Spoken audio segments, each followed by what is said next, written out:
She was 15 years old, standing on a wooden platform in the middle of a Kansas street, while strangers argued over her price. Beside her stood her three little sisters, Clara, Rose, and Lily, all of them holding hands so tight their knuckles had gone white. Their uncle stood off to the side counting money he hadn't earned. The crowd watched like it was entertainment. And then a man no one recognized stepped forward, laid down more cash than most families saw in a year, and said four words that changed everything. "I'll take all four. If you've ever wondered what real courage looks like, stay with me. Watch until the end. Like this video and drop a comment telling me what city you're watching from. I want to see how far this story travels." The auction was Harold Finch's idea. He'd had a lot of ideas over the years, most of them bad and none of them his own. But selling his dead brother's children to cover gambling debts was a new kind of low, even for Harold. He dressed it up in the language of placement and proper arrangements, used words like temporary and transitional, as if calling something by a softer name changed what it actually was. The magistrate's clerk had taken down the paperwork without blinking. The banker had nodded along. And now here they were. A Tuesday morning in April, the main street of Caldwell, Kansas, smelling of horse manure and early heat, and four girls standing on the platform where 2 months ago they'd been selling excess grain from the Hartwell farm. Evelyn Hartwell was 15, and she understood everything. She understood the math, that the farm had been mortgaged 3 times over, that the livestock had been sold before she and her sisters even arrived in Caldwell, after the funeral, that Harold's debts ran deeper than any honest accounting could fix. She understood the law, or at least the version of it that existed in 1887 in a Kansas frontier town, where a man with legal guardianship could do almost anything to a minor child and call it proper management of affairs. She understood the crowd, the ones who looked sorry but didn't speak up, the ones who watched with open curiosity the way people watched barn fires, the ones who had already decided this wasn't their problem.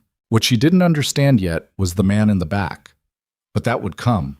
First there was the morning itself, and the way it had started, Clara shaking her awake before the sun was fully up, whispering that Harold had told them to wash their faces and wear their good dresses.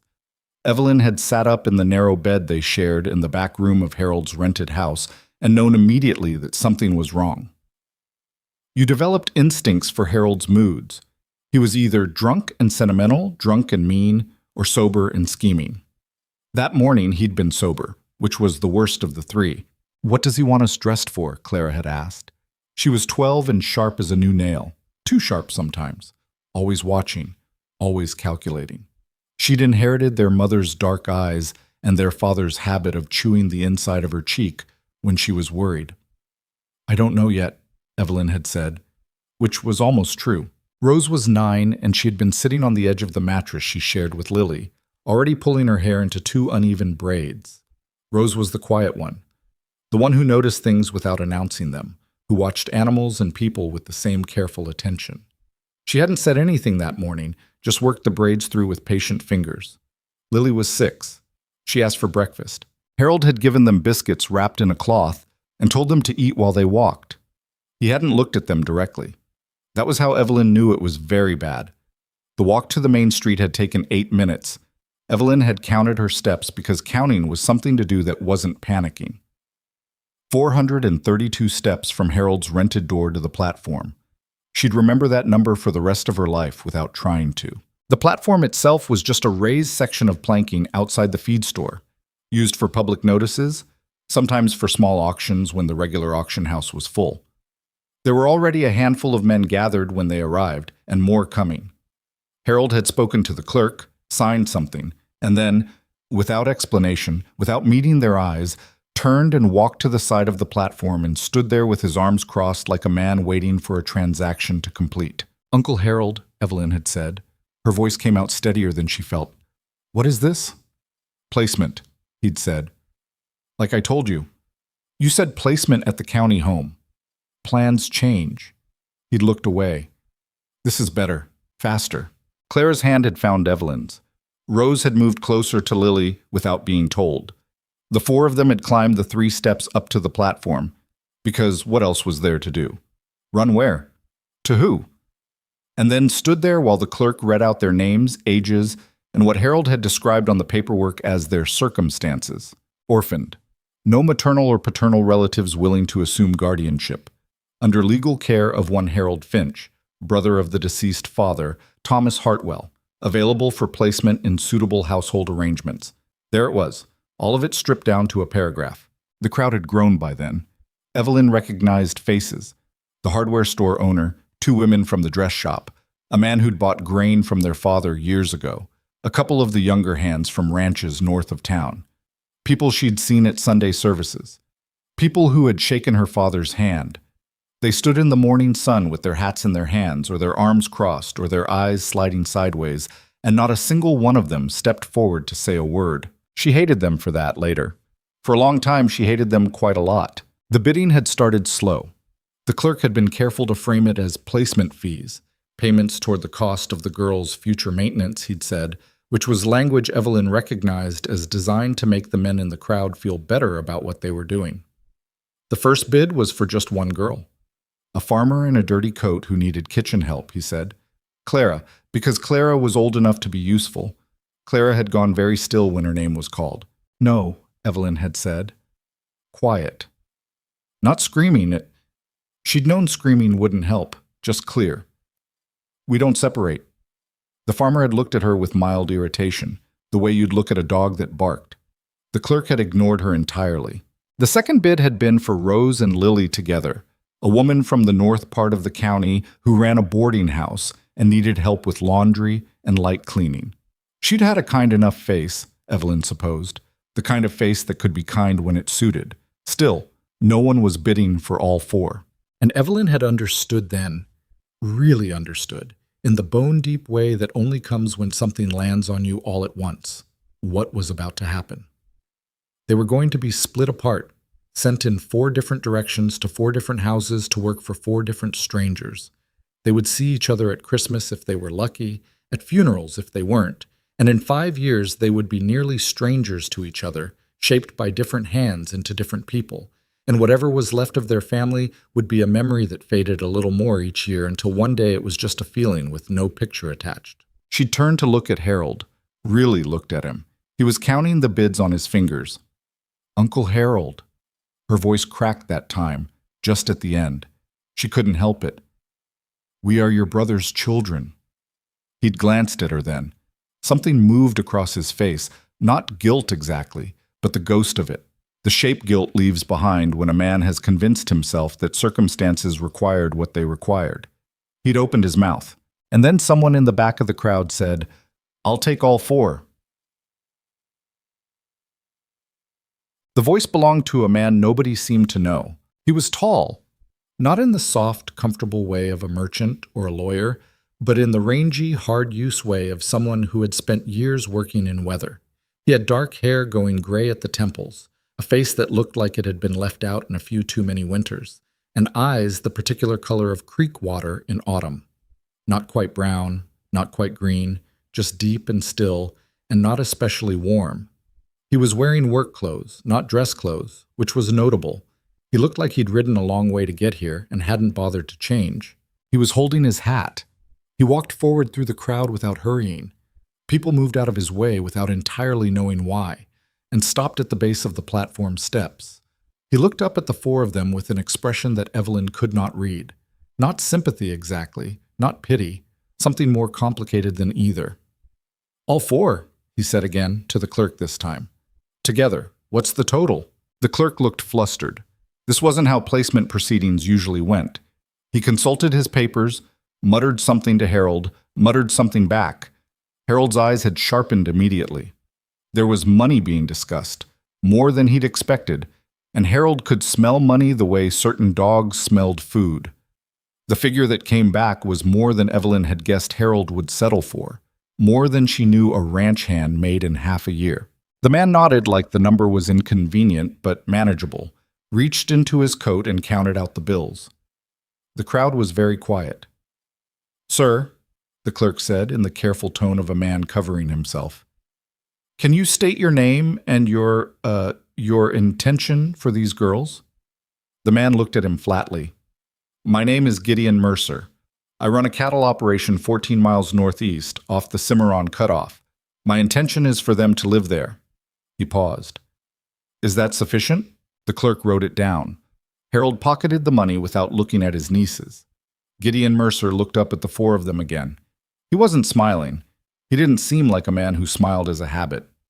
You ready? He said. Evelyn looked at her sisters.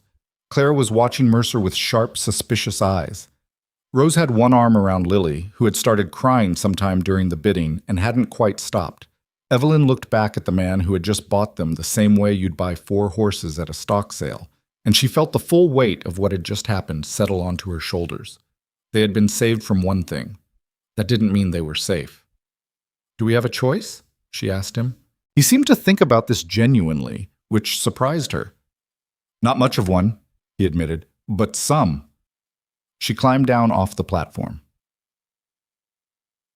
The wagon ride northeast took most of the afternoon. Gideon Mercer drove. He didn't talk much, which Evelyn found either reassuring or alarming and couldn't decide which.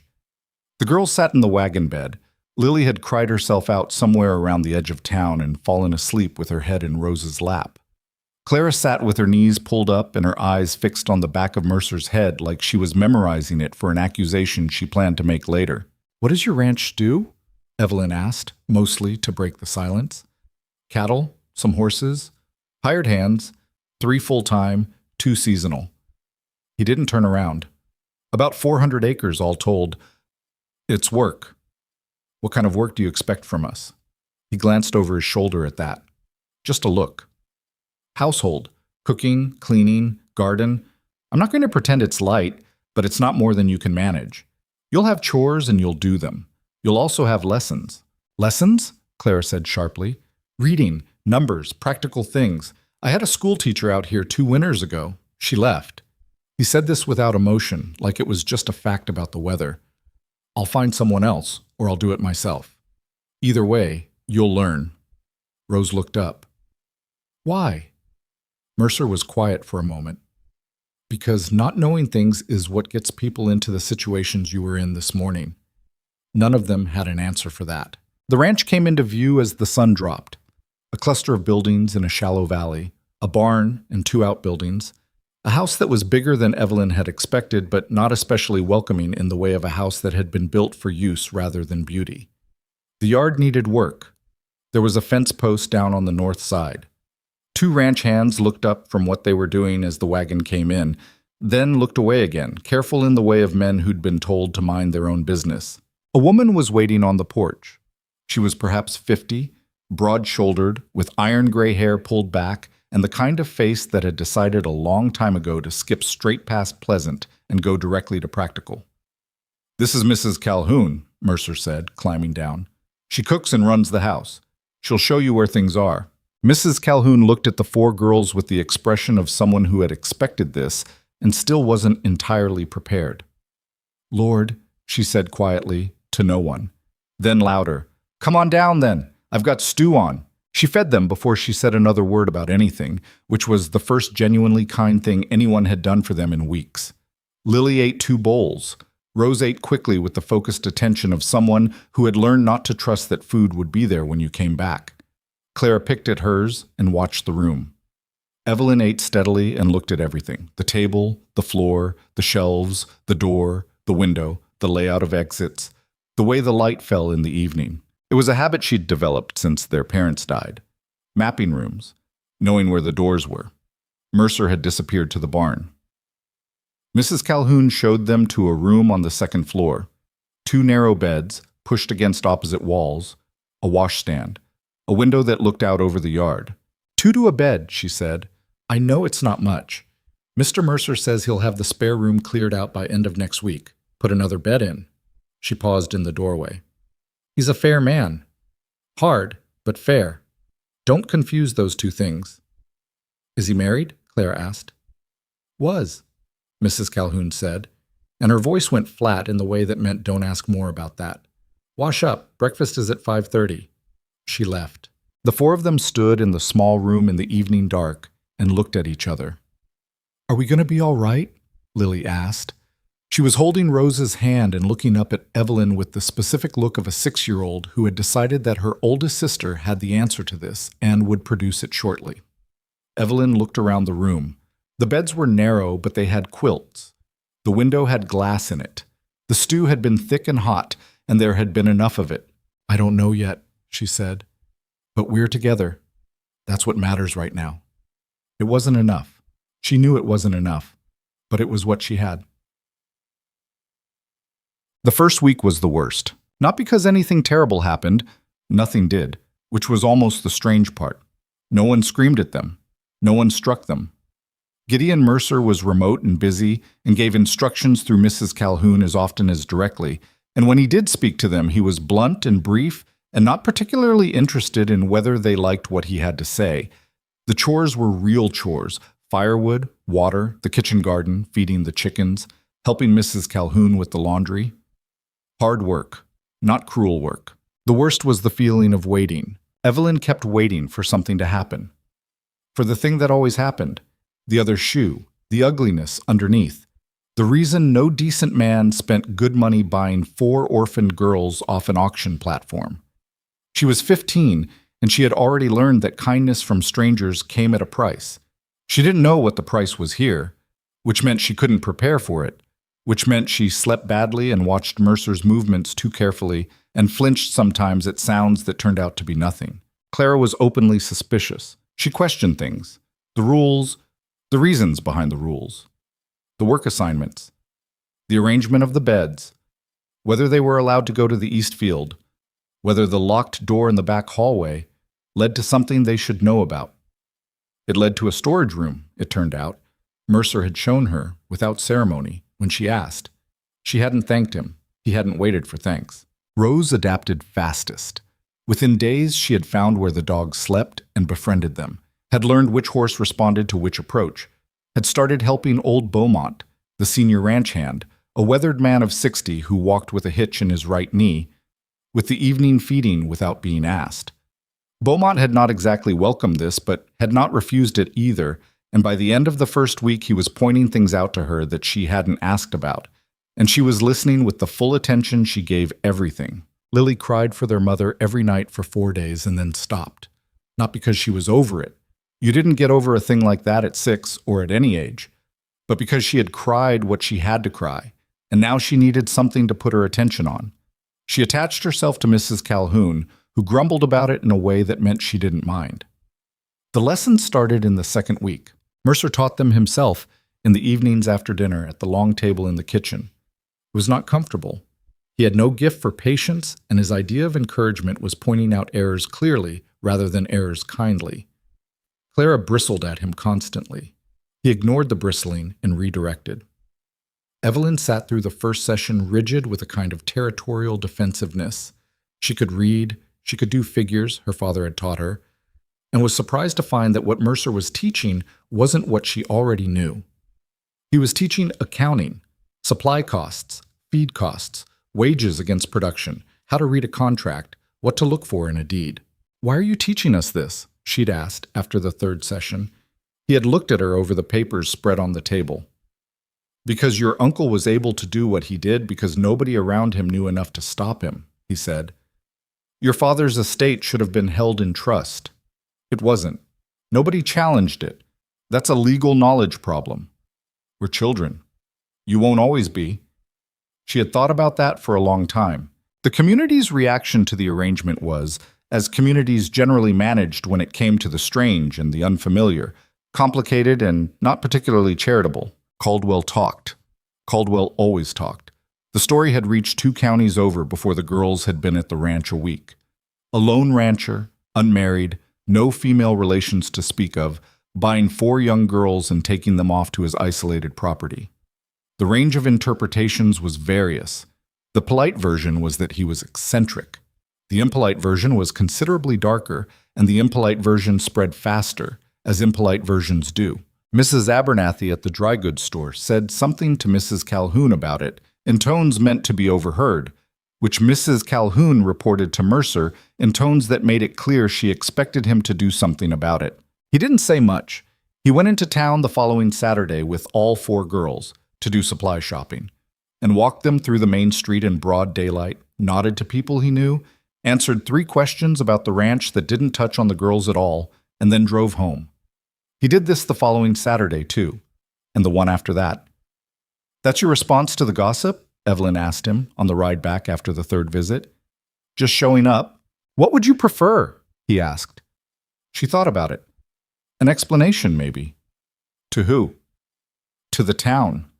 He was quiet for a moment, guiding the horses around a rut in the road.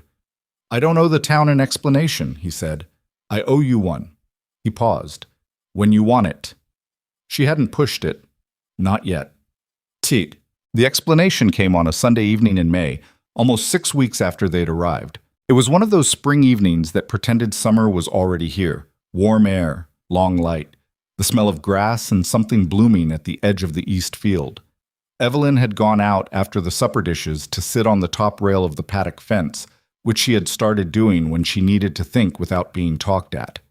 She heard Mercer's boots on the ground before she saw him, coming from the direction of the barn. He stopped at the paddock rail a few feet away and looked at the horses in the fading light.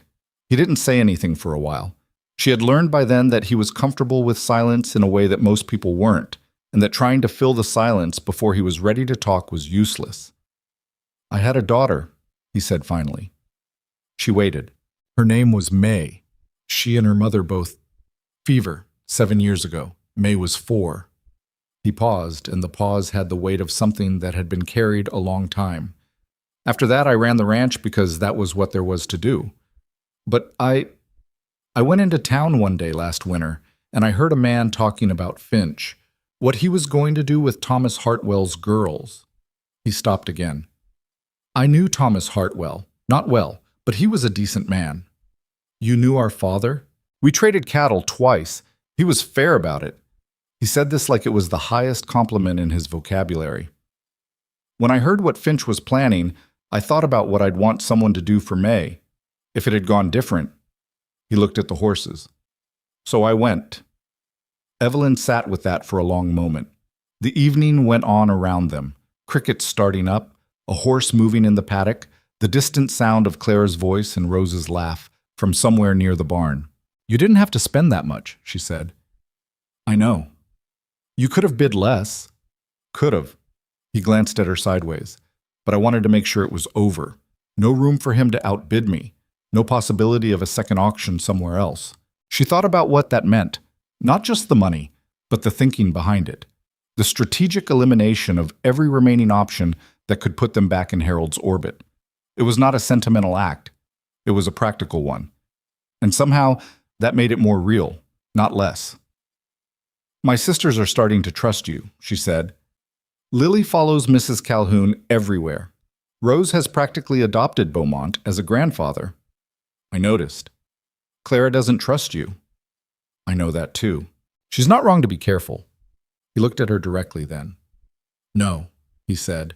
She's not. He pushed off the fence rail. I'm not asking you to decide anything right now. I'm just telling you why I did what I did.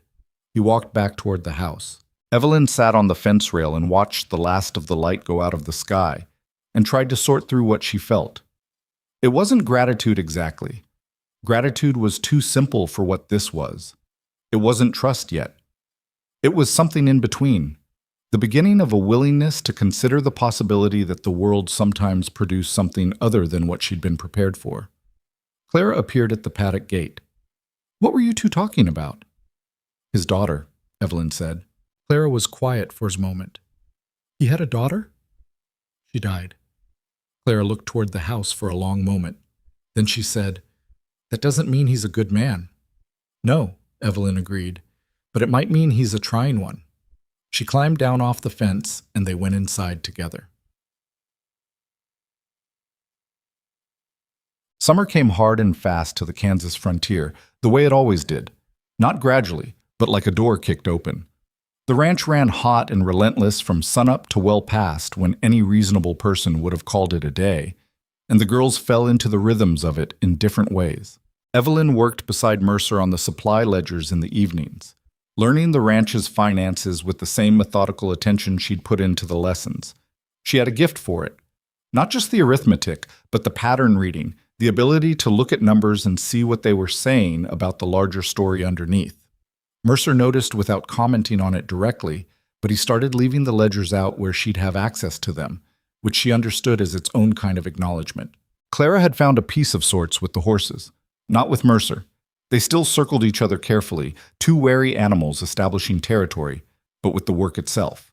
She had a particular relationship with a bay gelding named Fletcher that had started as a war of wills and become something more like mutual respect. Beaumont had told her, matter-of-factly, that she had good hands.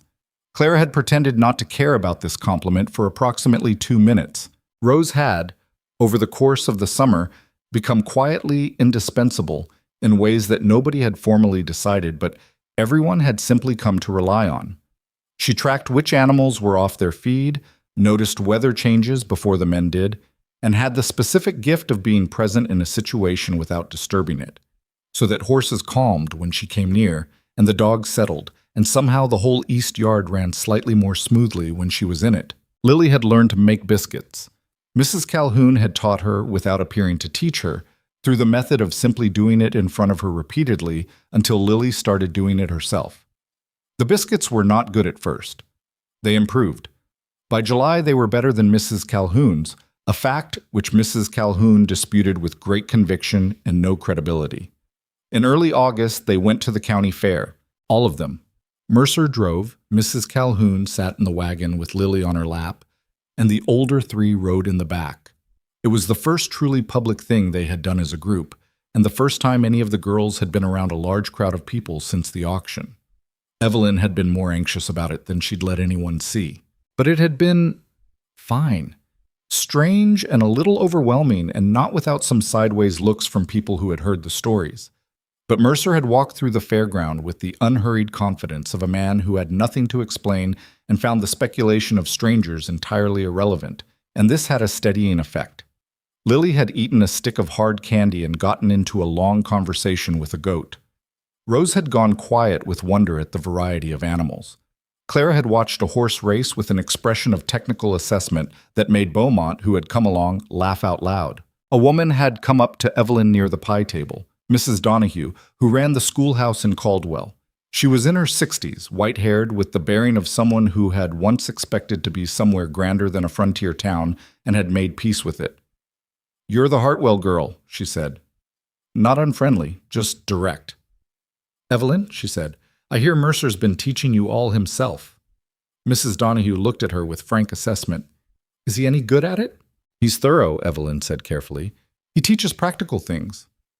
"Practical isn't everything." "It's helped more than anything else has." Mrs. Donahue had looked at her for a moment. Then she'd said, "I taught school for 30 years.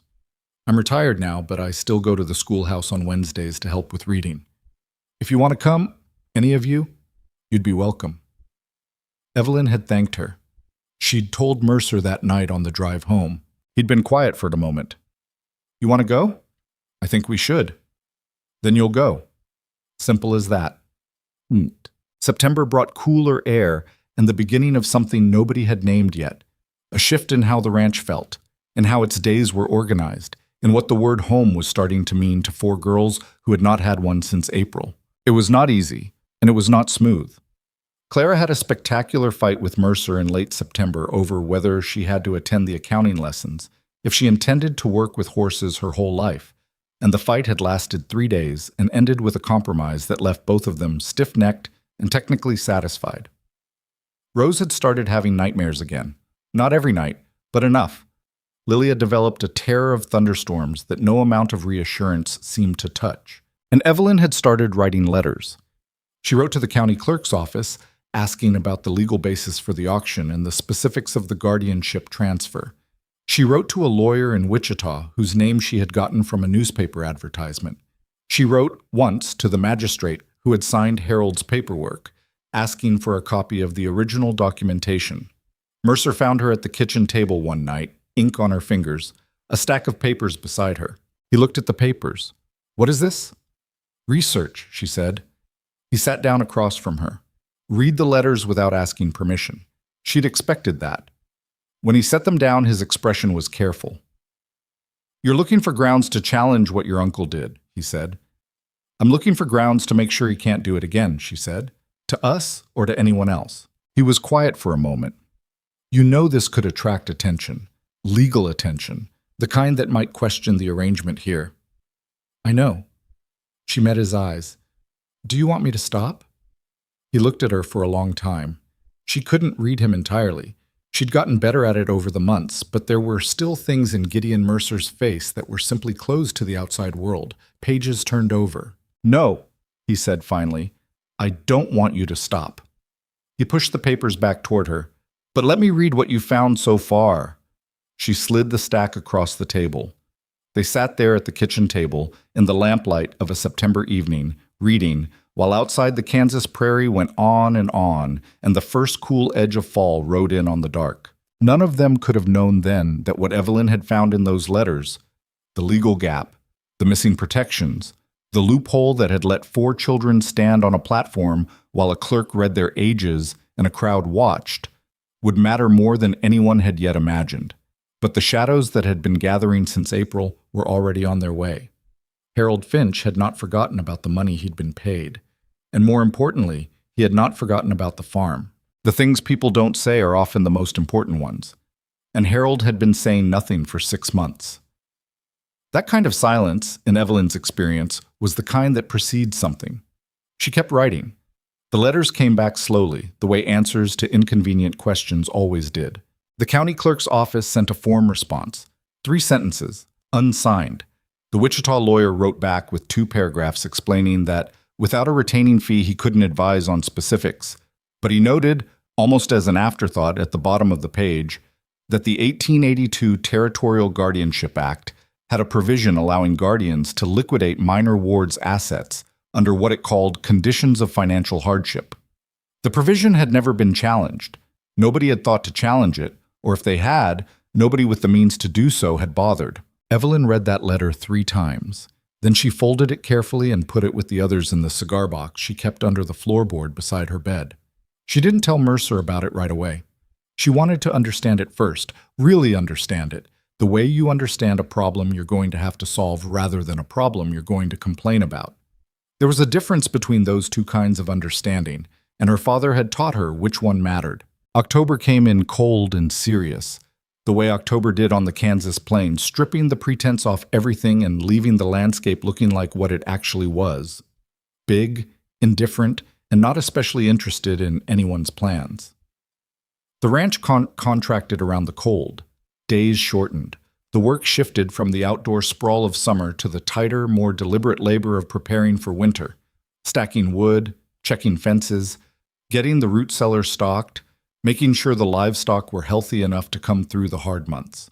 Mercer drove them hard in October, harder than they'd been worked before, and for the first time Evelyn understood why.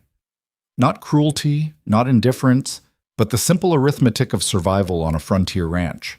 The work that didn't get done in fall didn't get done at all, and the gap showed up in February when you needed it most. Clara had understood this before Evelyn did, which surprised Evelyn and probably shouldn't have.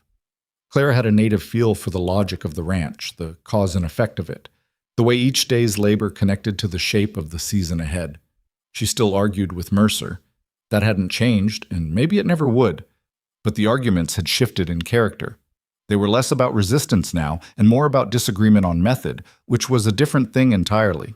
"You're stacking that wood wrong," Clara told him one afternoon in the yard, entirely without preamble. Mercer turned around. He had a cord of split pine in his arms. "Is that right?"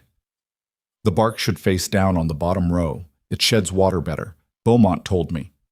Mercer looked at the stack, looked at her, looked at the stack again.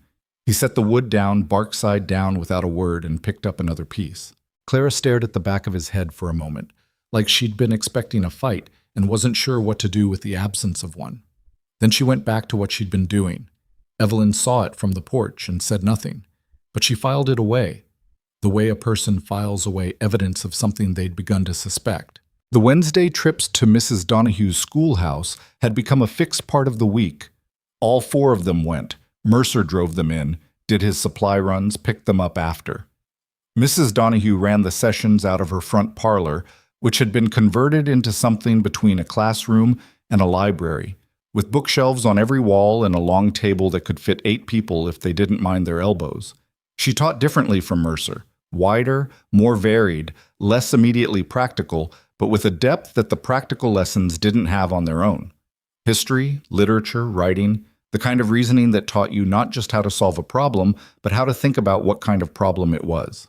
Rose had taken to it like she took to everything she loved, quietly and completely. She read through Mrs. Donahue's shelves with a systematic thoroughness that made the older woman shake her head in appreciation. "That child reads like she's afraid the books might disappear," Mrs. Donahue had said to Evelyn once, in a tone that was more respect than concern. "She is," Evelyn had said. "We all are. A little."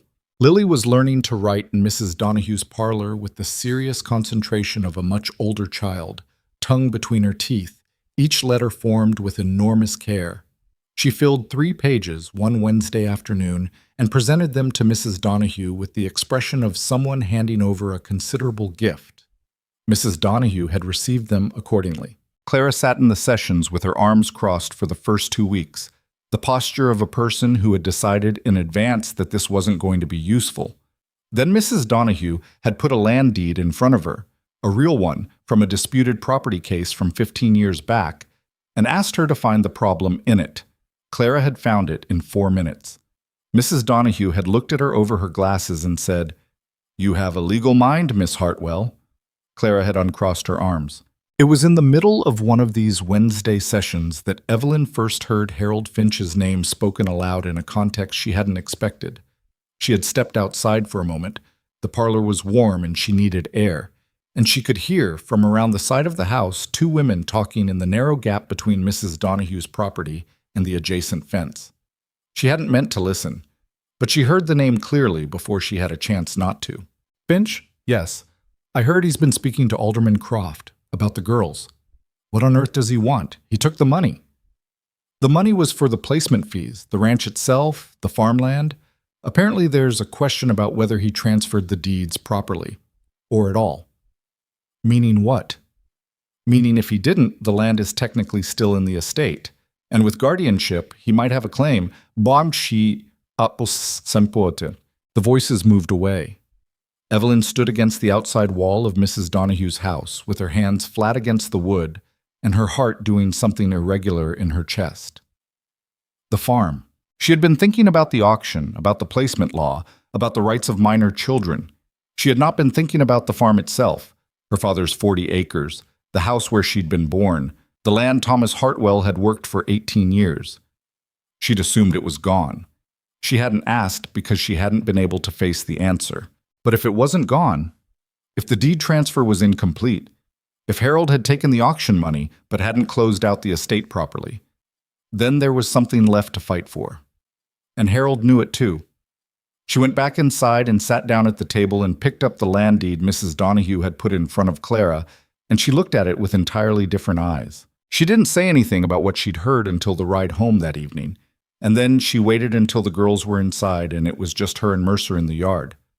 "Harold may not have completed the estate transfer," she said. "There may be a question about the farm's deed." Mercer had been unharnessing the horses. He stilled for a moment, his hands on the buckle. Then he finished what he was doing, turned around, and looked at her in the last of the day's light. "Who told you that?" "I overheard 2 women outside Donahue's. They said he's been talking to Alderman Croft." Mercer's expression went through something she couldn't entirely read. Not surprised, but the specific look of a man who has been waiting for something and is not pleased that it has arrived. He was quiet for a moment. "Croft handles county probate," he said. "I know what probate is." "Then you know what it means if Finch is talking to him." "It means he's trying to get something." She looked at him steadily. "What do you know that you haven't told me?" The question sat between them. Mercer looked at her for a long moment, the same careful assessment she'd learned to recognize, the one that was deciding how much to say and in what order. "I asked a lawyer in Dodge City to look at the original estate documents when I was deciding whether to bid at the auction," he said. "I wanted to know what I was walking into. The deed on the Hartwell farm wasn't in the lot that went to auction. It was listed separately in the probate record as a separate asset under evaluation." He paused. "I assumed at the time that Finch would sort it out eventually. I should have pushed further." "Yes," she said. "You should have." He took that without flinching, which she'd expected. "I'll write to the Dodge City lawyer tomorrow. Get a clearer picture." "I have letters already. I've been writing since September." He looked at her. I told you I was doing research, she said, not quite keeping the edge out of her voice. I meant it. He held her gaze for a moment. Then he said, Show me what you have. They stayed at the kitchen table past midnight that night, the cigar box open between them, every letter laid out and read in order. Mrs. Calhoun had come downstairs once, looked at the table, made a sound of resigned practicality, and put on the coffee without being asked. The fire in the stove burned down and Mercer added wood without breaking the thread of what they were working through. It was strange that night. Not comfortable, not exactly, but something real in a way that the months of careful distance hadn't been. Two people who had been circling the same set of problems from different angles, finally sitting down in the same room and looking at the same map. The Territorial Guardianship Act has never been challenged, Evelyn said, for the third time, because it was the thing that kept pulling her back. No one has ever argued against Section 4. Because most people in your position didn't have the knowledge or the resources to argue. We still don't have the resources. You have me, Mercer said. Just that plainly, no weight on it. A statement of fact. She looked at him across the table. In the lamplight, his face looked older than it did in daylight, more worn, the lines deeper. She thought about May, the daughter who had died, the 4-year-old whose absence had sent a man to an auction platform in Caldwell with enough cash to outbid everyone in the room. She thought about what it cost a person to keep going after a thing like that, and what shape it left behind. Why does it matter to you, she asked. The legal part. You kept us safe. That was enough. He was quiet for a moment. It's not enough if the law that let it happen still stands. Some other families' girls go through the same thing next year, and the year after. He looked at the letters spread across the table. You started this. I'm just saying I'll finish it with you. She didn't answer right away. Outside, the wind had picked up. The particular November wind of the plains that found every gap in the walls and reminded you of the enormity of the space around you. The lamp flame moved. All right, she said. November wore on with its particular harshness. The first real snow came in the second week. Not a heavy fall, just a few inches, but enough to make the yard treacherous and the morning chores take twice as long. Rose fell getting water from the pump and came in with a gash on her palm that needed cleaning. Lily developed a chest cold that kept her in bed for 4 days, during which Mrs. Calhoun administered strong tea and a level of attentive fussing that she would have flatly denied if accused of it. Clara turned 13. They hadn't had a way to celebrate birthdays properly since their parents died. In Harold's house, the occasion had passed without acknowledgement, but Mrs. Calhoun had somehow found out the date, probably from Lily, who was congenitally incapable of keeping a secret, and had made a molasses cake and put a single candle in it. And the kitchen that evening had been warm and crowded and louder than it usually was. And Clara had looked at the candle with an expression that moved too quickly across her face for Evelyn to fully see, but she knew it. She felt it in her own throat. Mercer had come in from the barn late and found the cake already half-eaten and 4 girls and 1 housekeeper around the table. He'd paused in the doorway, taking in the scene. There's cake, Lily had told him solemnly. I see that. It's Clara's birthday. He'd looked at Clara. 13? Yes, Clara said, cautious. Waiting. He'd nodded, just once, the economical way he acknowledged most things, and sat down and had a piece of cake and said it was good without specifying to who, and left it at that. It wasn't warm exactly, but it was present, which was its own kind of thing. Later, when the girls had gone to bed, Clara had stopped on the stairs and said to Evelyn in a low voice, He remembered. He came in knowing. What do you mean? He knew it was my birthday. He wasn't surprised. He came in from the barn on the one night of the year I had a birthday supper. She paused. He could have just stayed out there. Evelyn thought about that. He could have, she agreed. Clara went upstairs without saying anything else, but something had shifted in the set of her shoulders. The letter from the Dodge City lawyer arrived the second week of December. Mercer read it twice, gave it to Evelyn without comment, and watched her read it. The news was what it was. Harold Finch had filed a motion with the county probate court in November, 3 weeks before the letter was written, challenging the terms of the estate's disposition. His claim was specific. The farm's deed had not been properly transferred under the original auction arrangement, which had covered placement fees only and not property rights. Harold was arguing that the 40 acres still belonged to the estate, and that as the surviving male relative and original guardian of record, he retained standing to petition for its disposition. There was a secondary element, noted at the bottom of the lawyer's letter in the careful language of a man covering his professional rear. The petition had also included a secondary motion questioning whether the current guardianship arrangement, Mercer's arrangement, had been properly filed with the court, given that the original auction had been a private placement transaction rather than a formal court-ordered guardianship. Evelyn set the letter down. "He's not just after the farm," she said. "No," Mercer said. "He's trying to get us back." The word us came out before she'd decided to say it. She felt it land, the way words do sometimes, with more weight than you intended. Mercer looked at her directly. "He's not going to get you back. That's not a legal argument." "No," he agreed. "It's not. But we're going to build one." December was not an easy month. The legal correspondence multiplied. Mercer's Dodge City lawyer, a second lawyer in Wichita, who had agreed to consult without a retaining fee because the case interested him, the county clerk's office, a letter to the territorial legislature that Evelyn drafted, and Mercer reviewed, and they sent together under both their names. Mrs. Donahue had been told the situation quietly and had written a letter of her own, a character statement for Mercer and a description of the girl's progress, without being asked. Beaumont, when he found out, said nothing for a long time. Then he said, "Man like Finch, he don't care about those girls. He cares about what they represent. Land, money, the idea of having got the better of someone." He'd looked at Mercer with the directness of a man who'd worked alongside someone long enough to say what he thought. "Don't let him have that." "I don't intend to," Mercer said. Christmas came and went in the way that a first Christmas in a strange place does, imperfect, a little raw around the edges, threaded through with the absence of everyone who wasn't there. Mrs. Calhoun cooked a dinner that was too much food for 6 people, and they ate it anyway. Rose found a book she'd been looking for in Mercer's study, left there by the previous school teacher, and he told her to keep it in the tone of a man who had been planning to say so anyway. Lily made presents for everyone, folded paper shapes, slightly uneven, and delivered them with the gravity of a head of state. Clara had gotten up early and gone to the barn. Evelyn had found her there an hour later, sitting in Fletcher's stall, not doing anything in particular, just existing near the horse the way some people needed to exist near something large and warm when the day felt too much. "You all right?" Evelyn said. "Thinking," Clara said. "About what?" "About whether this is ours now." She didn't look up. "This place. Whether we get to call it that."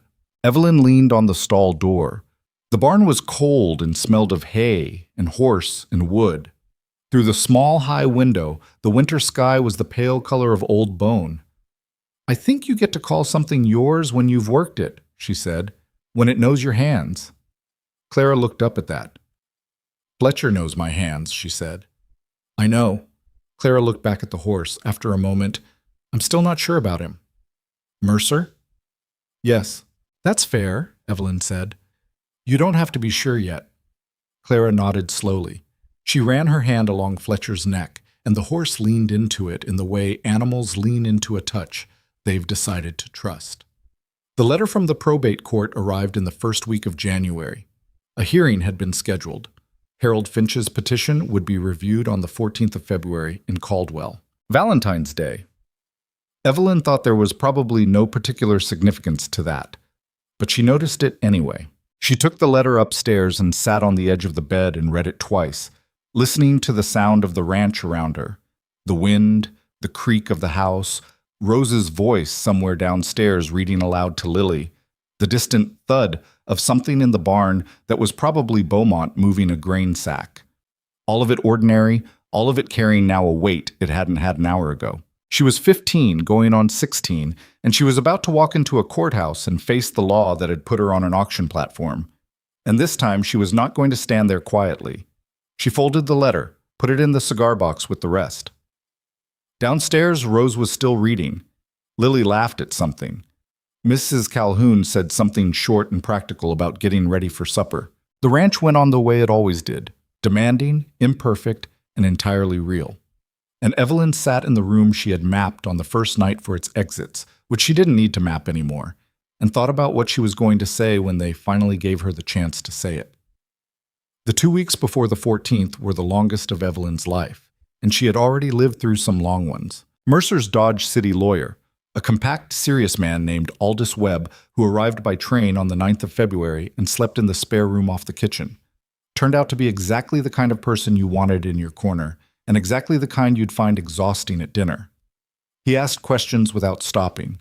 He wanted every document, every letter, every piece of paper that had passed through any government office in connection with the Hartwell name since Thomas Hartwell died.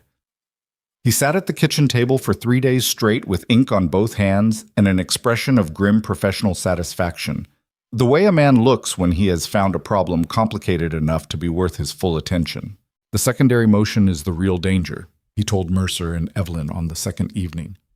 Finch's lawyer, fellow named Price, I know him, he's capable, is going to argue that the original auction was a private commercial transaction, not a legal guardianship transfer, which is technically accurate.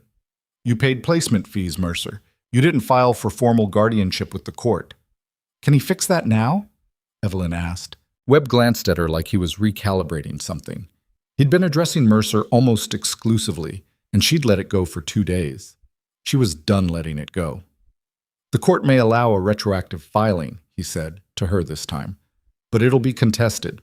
Price will argue that without proper court documentation, the current arrangement is extra-legal, that the girls are, technically, in an unregistered placement, meaning they could be removed, Mercer said.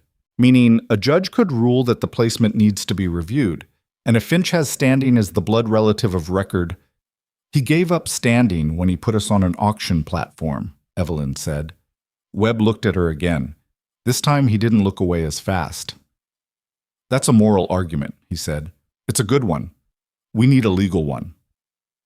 Then let's find it. She didn't sleep much that week. She sat with Webb's papers after he went to bed, reading the sections of territorial law he'd marked, cross-referencing them with the letters she'd accumulated since September. There was something there. She could feel it the way you feel a word you can't quite bring to the surface, close enough to touch, but not yet in your hand. It was Rose who found it, actually, or found the edge of it. Rose had been reading through the estate documents. She'd asked to see them, in the quiet way she asked for things, and nobody had thought to say no. And she'd come to Evelyn on the evening of the 11th with a piece of paper and her finger on a line. This date, she said, the date Harold signed the placement paperwork. Evelyn looked. March 28th. Father died March 14th. I know. The Territorial Guardianship Act says a guardian can only liquidate assets after a 60-day holding period from the date of the ward's entry into guardianship. Rose's voice was careful, precise, the voice she used when she was very sure of something. Harold signed placement papers on March 28th. That's 14 days after Father died, not 60. Evelyn stared at the paper. He didn't wait, Rose said. He couldn't have legally liquidated anything, including us, until the end of May.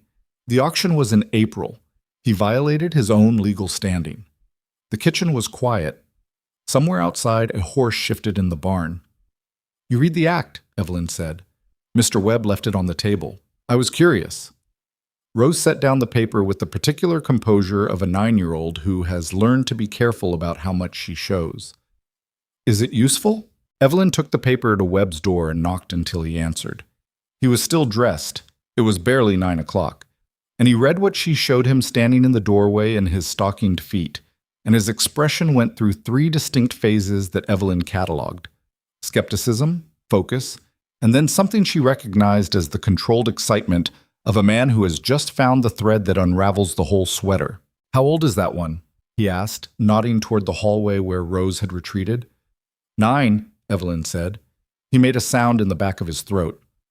The holding period violation doesn't overturn the auction retroactively, he said, thinking out loud, but it establishes that Finch acted outside his legal authority from the start, which means the original guardianship was already compromised before any of this went to court, which means any petition he files now is built on a foundation that was already cracked, Evelyn finished.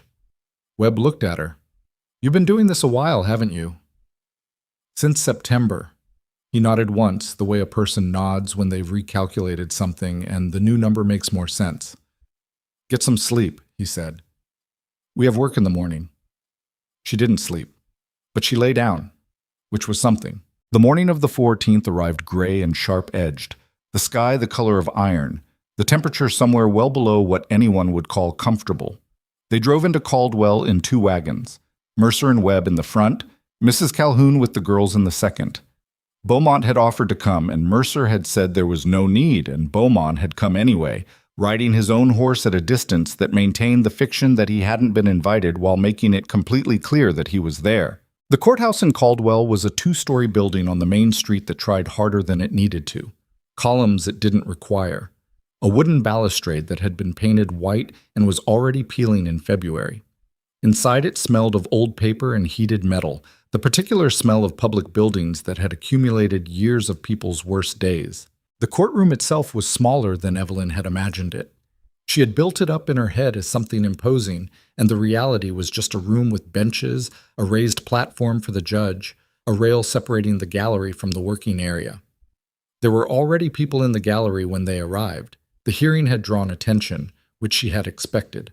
She recognized faces from Caldwell. She saw Mrs. Donahue in the 3rd row and felt something in her chest unknot slightly.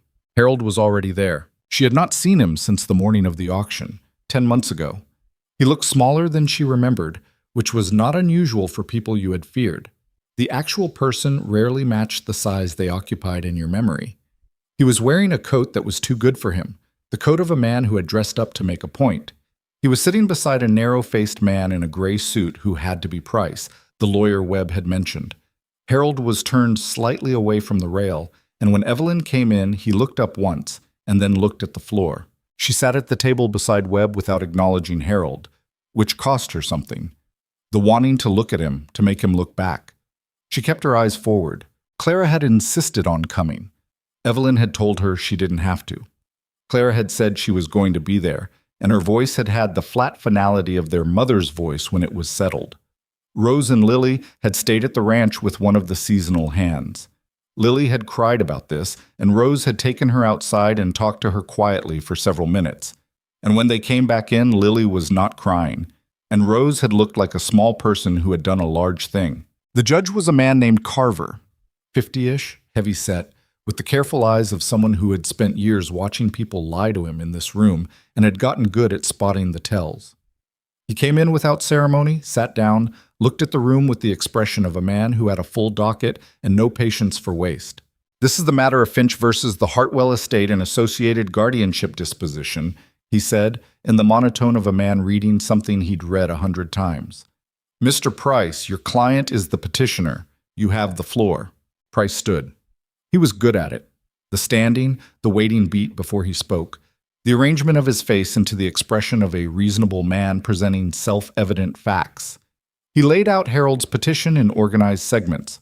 The question of the deed transfer, the argument about the auction's legal classification, the contention that Mercer's guardianship was extra-legal and unregistered, and finally, and here his voice took on a particular quality, measured and deliberate, the position that the minor children's proper placement with a blood relative superseded any private commercial arrangement, regardless of circumstance. He said blood relative 4 times. Evelyn counted. Webb's response was methodical and dry, in the way of a man who had learned that judges responded better to precision than to heat. He addressed the deed transfer first, establishing that the farm's documentation had been improperly filed under Harold's watch. Harold's own failure to close the estate, not a flaw in the original arrangement. He addressed the guardianship question next, presenting the retroactive filing Mercer had completed in January, along with Webb's argument that the court had a clear interest in regularizing arrangements that were already functioning in the children's best interest. Then he laid down Rose's finding. The 60-day holding period, the dates, the arithmetic that put Harold's actions in April of last year 14 days outside his legal authority to act at all. The courtroom was quiet in a way that rooms go quiet when something has landed in them that everyone is still processing. Judge Carver looked at the papers Webb had submitted. He looked at them for a while. "Counselor Price," he said without looking up, "your client signed placement papers on March 28th. The guardianship itself was established at the time of the deceased's death," Price said, smooth and quick. "The signing was administrative." The Act's holding period runs from the date of administrative establishment, Webb said, which is the signing date, which your client used. Price's mouth tightened slightly. Your Honor, the spirit of the Act, I'm interested in its language, Carver said.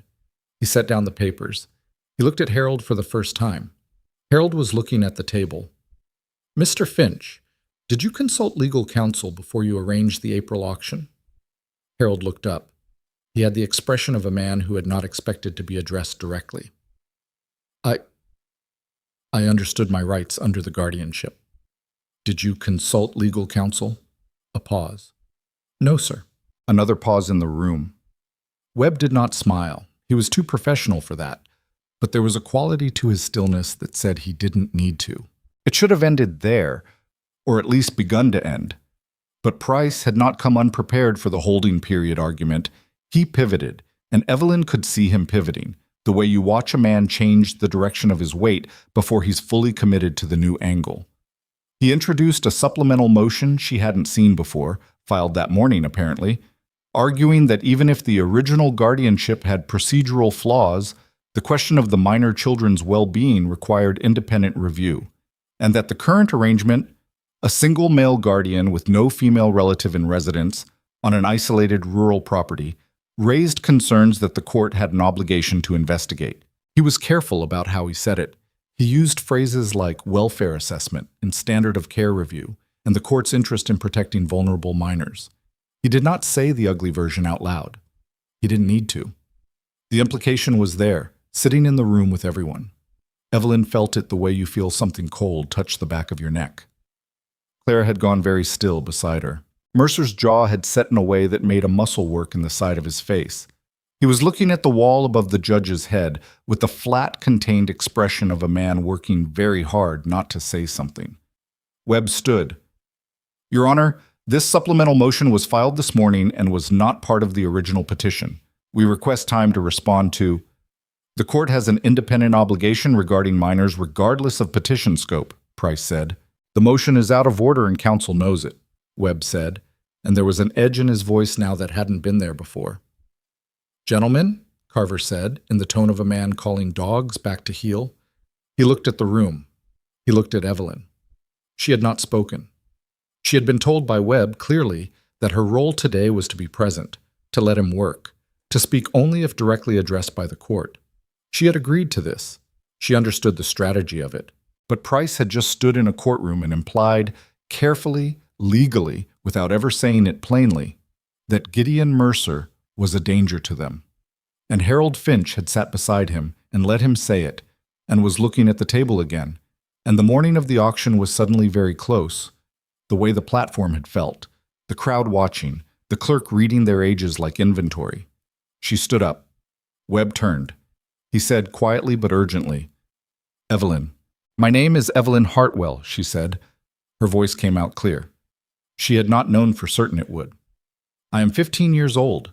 I was placed on an auction platform on the 17th of April last year in this town, while a clerk read my name and my age to a crowd of people, and my uncle stood to the side and counted the bids. She kept her eyes on Judge Carver, because looking at Harold right now would cost her the steadiness she needed. I am here today because that same uncle is arguing that he has a claim on me and my sisters. I would like the court to understand what that claim is worth. Miss Hartwell, Price began. Let her speak, Carver said. She had not prepared a speech. She had thought about this moment for months, had gone over arguments and legal principles and the architecture of the case, but she had not written a speech because she didn't want to stand here and recite something. She wanted to say what was actually true.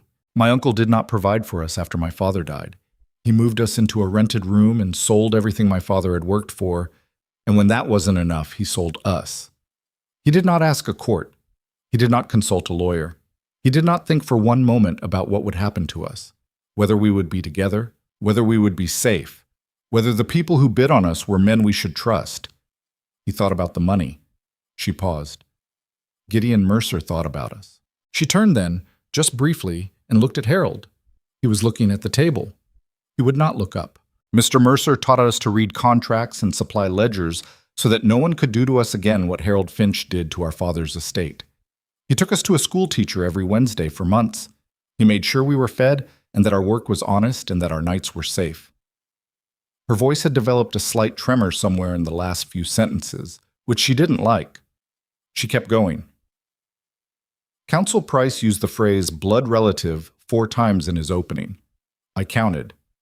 He wants the court to believe that blood is the thing that defines family, that a man's claim on a child is established by biology regardless of what he did with it. She looked at Carver directly. I want to ask this court whether the law agrees with that, whether a man who sold his brother's daughters to cover his gambling debts retains any right, legal or moral, to call himself their family. The room was very quiet. Clara had put her hand on the back of Evelyn's chair, not grabbing it, just there, present. Carver was looking at her with the unreadable expression of a man whose job required him to keep his reactions off his face in moments like this. He let the silence hold for a moment. Miss Hartwell, he said, thank you. Please sit down. She sat. Her legs were not entirely steady. She pressed her palms flat on the table and breathed. Webb leaned close and said, barely audible, that was not in the plan. I know, she said. He was quiet for a moment. It was well done. She didn't answer.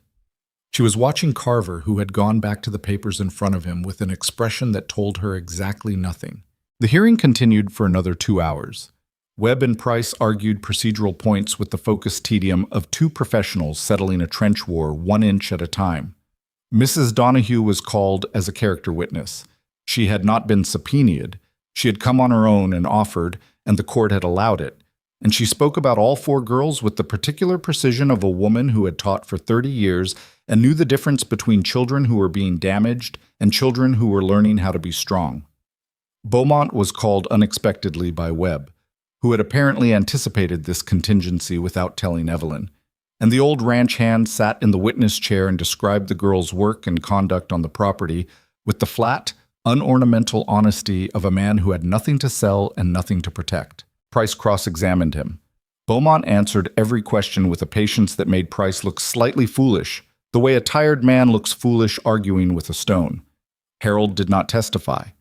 Price had made that calculation early and stuck to it. When Carver finally called a recess and said he would deliver his ruling the following morning, the room exhaled. People began moving, talking in low voices, collecting coats. Webb was immediately deep in his papers. Mercer stood with his arms crossed and his expression unchanged. That particular stillness that Evelyn had learned to read as the contained version of something much larger. Clara appeared at Evelyn's elbow. You weren't supposed to talk, she said. I know. It was right, Clara said, but you weren't supposed to. Both those things are true. Clara was quiet for a moment. They watched Harold and Price move toward the courtroom door. Harold hadn't looked up from the floor the entire time since Evelyn stood. He went through the door without turning around. He's ashamed, Clara said. Not with satisfaction, just as an observation. Maybe, Evelyn said. Doesn't change what he did? No, Clara agreed, but it means he knows. Outside the courthouse, the February air was brutal and clean, hitting their faces after the stale heat of the room. Mercer was already outside. He was standing at the edge of the steps, looking at the street, and when he heard them come out, he turned. He looked at Evelyn for a long moment without saying anything. Are you angry? She asked. She genuinely didn't know. No, he said. Webb was. Webb got over it fast. He looked at her steadily. You said what needed saying. I don't know if it helped. That's Carver's business now. He looked back at the street, the steady winter traffic of a frontier town going about its February. You were right about what you said, about what family means. His voice was even, the way it was when something cost him more than he was going to show. I just wanted you to know that I heard it. She didn't answer right away. The street went on in front of them. Horses, wagon wheels, the smell of cold and coal smoke and mud under the snow. All the ordinary machinery of a world that had no idea what had just happened in that room. Let's go home, she said. They climbed into the wagons and drove northeast, toward the ranch, under a sky that had turned the pale gold of late winter afternoon, and nobody talked much on the way back. But the silence was different from the silences of earlier months. Less careful, less provisional. Carver was going to rule in the morning. Whatever the ruling was, Evelyn had said what she'd needed to say for 10 months. Said it clearly, in a room full of witnesses, with the law in the room to hear it. That had happened. That was already real, already permanent, already beyond anyone's power to take back. She sat in the wagon with her hands in her lap, feeling the road under the wheels, and waited for tomorrow. Nobody slept well that night. Evelyn knew this not because anyone said so, but because the ranch had a particular sound when it was full of people lying awake. A different quality to the quiet, something tighter in it, the way the air in a room changes when there are too many people breathing carefully. She heard Mrs. Calhoun's floorboards at 2 in the morning. She heard Mercer go out to the barn sometime before 4 and come back an hour later. She lay on her side and looked at the darkness and tried to think about the law, which was safer than thinking about everything else. Clara was awake too. She didn't say anything, but at some point her hand had found Evelyn's in the dark, the way it had on the auction platform 10 months ago, and she held it with the same white-knuckled grip. Evelyn held back. They were up before 5. Everyone was. Mrs. Calhoun made breakfast with the focused energy of a woman who needed something to do with her hands.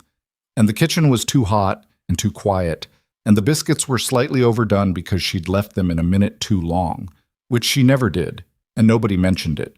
Mercer drove Evelyn and Webb back into Caldwell for the ruling. Clara had asked to come again.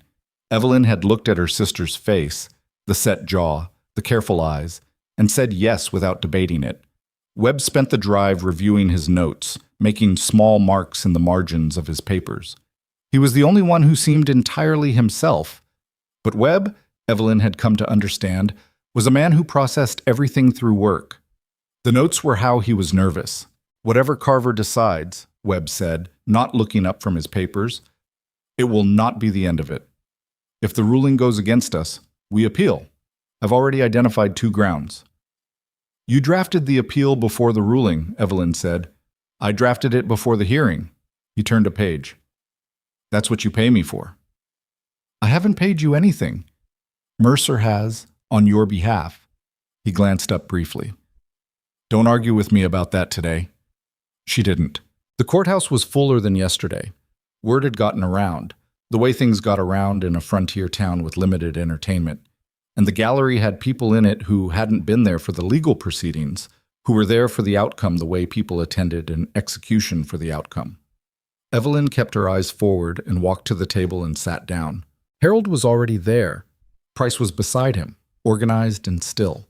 Harold had the look of a man who had also not slept, which did not make Evelyn feel sympathetic, but she noticed it. Mrs. Donahue was in the gallery again, 3rd row, same seat. Evelyn caught her eye once and looked away before it could turn into something she'd have to hold together in public. Carver came in at 9 o'clock exactly. He sat. He arranged his papers with the methodical movements of a man in no particular hurry, which was its own kind of cruelty. Then he looked at the room.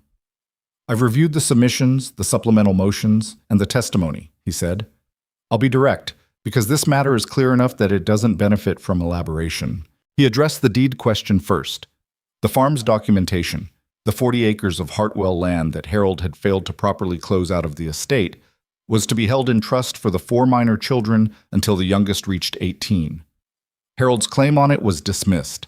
The procedural failures were Harold's own, Carver said, and a man could not benefit from the disorder he himself created. Price made a sound, not quite a word, something between a word and a breath. Carver looked at him once, and he went still. The holding period violation, Carver continued, was a substantive finding. Harold Finch had acted outside his legal authority under the Territorial Guardianship Act when he arranged the April auction.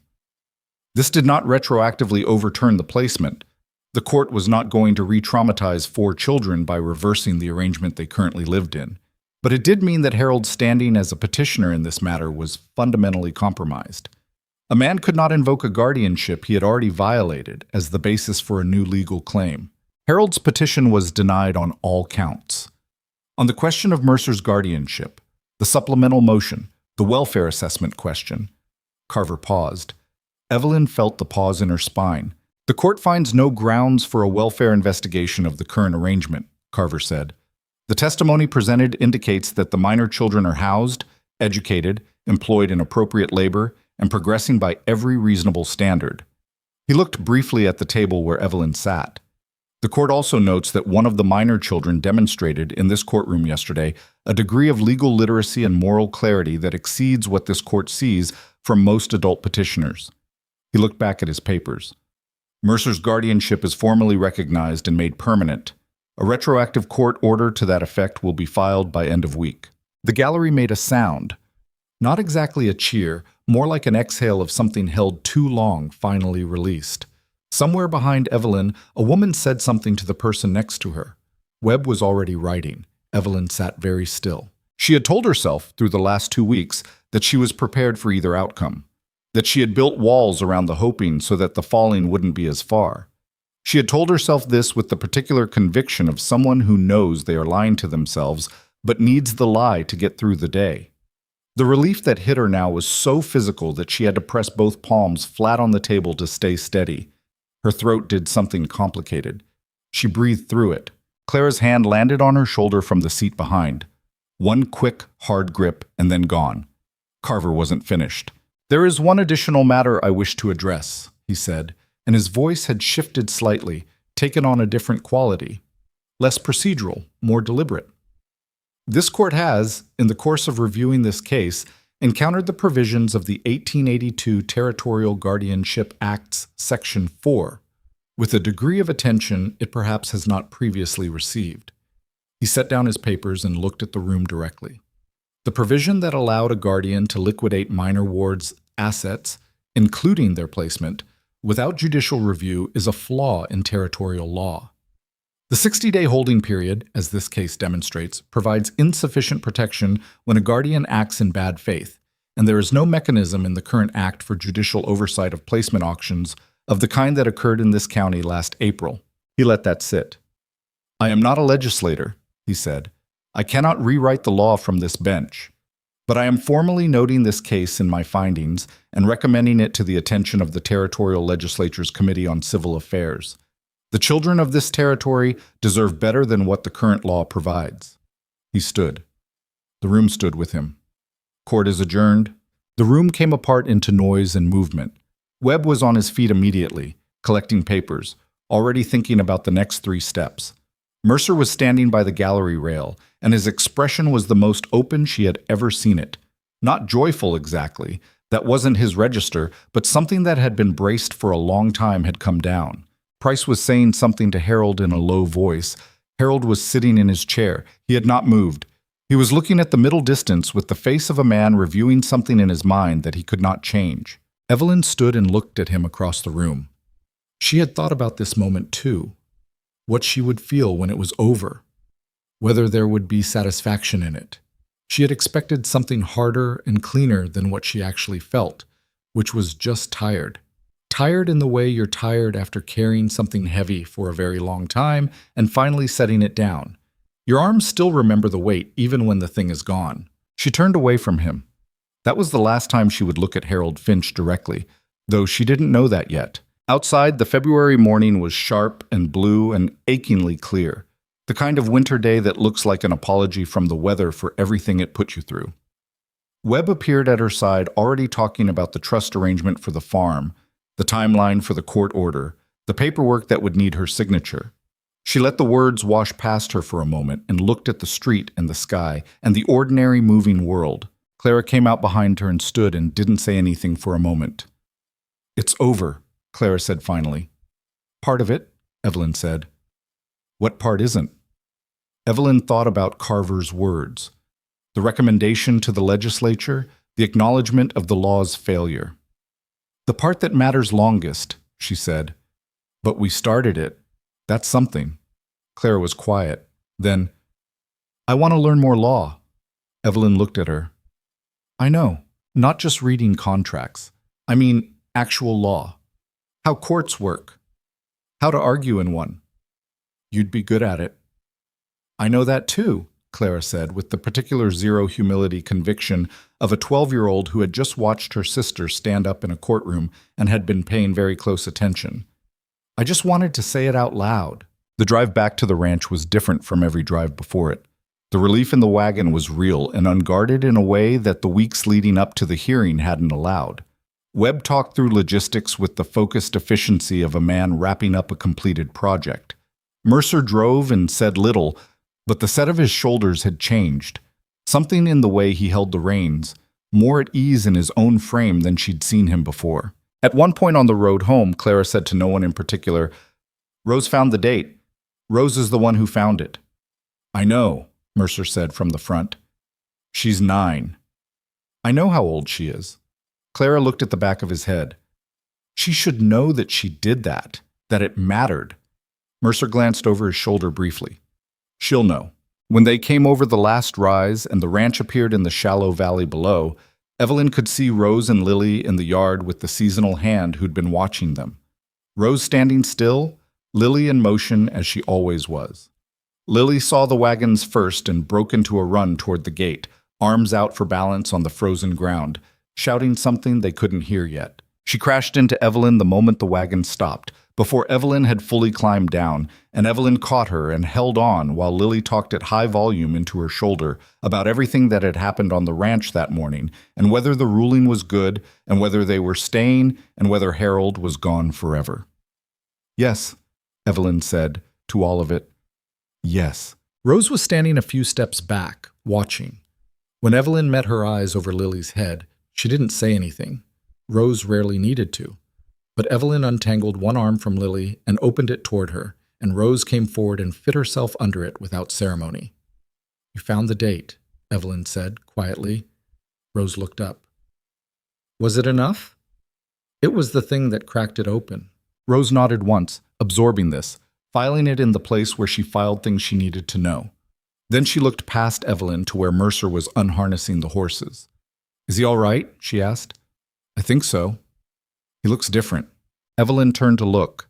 Mercer had the horses loose and was standing in the yard, and Lily had migrated over to tell him the same comprehensive report she'd given Evelyn, complete with hand gestures.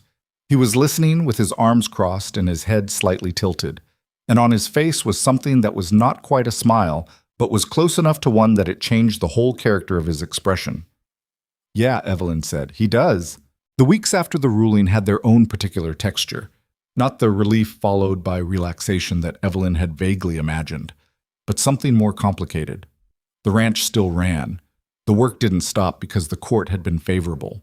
February turned into March with its false warmth and its mud, and the mud was relentless and pragmatic and did not care about legal victories. But things had shifted in ways that were small and real. Webb had gone back to Dodge City, but before he left, he'd spent an afternoon with Evelyn going over the trust arrangement for the farm, explaining each element in language she could work with, and she had asked questions until she understood it, and he had answered them without impatience. When he shook her hand at the door, he'd said, "You have a good mind for this. Don't waste it." She hadn't answered because she didn't know yet what not wasting it would look like, but she thought about it. Carver's recommendation to the territorial legislature had been received. They knew this because a reporter from the Wichita paper had come through Caldwell in early March following up on the hearing and had stopped at the ranch to ask questions. Mercer had answered the door and said he'd prefer not to speak to the press about his family's affairs. The reporter had looked past him to where Evelyn was standing in the hallway. "Miss Hartwell?" he'd said. "I'm writing about the legal question, the guardianship provision, the auction practice. Would you be willing to speak about your experience?" She had looked at Mercer. He had looked back at her without indicating anything either way. His version of leaving the decision entirely hers. "Come in," she said to the reporter. "Sit at the table. I'll make coffee, and you can take notes." The article ran in the Wichita paper 10 days later. It was accurate, which was the most she'd hoped for.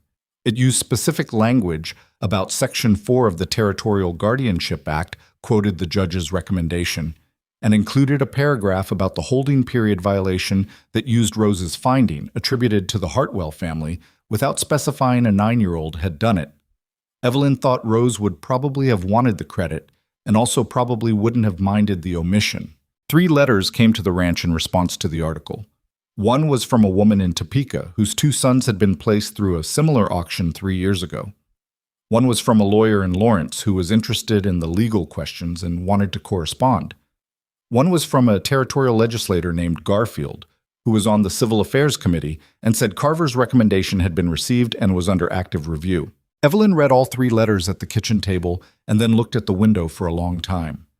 Mercer came in from outside and poured himself coffee and stood at the counter. He looked at the letters. More?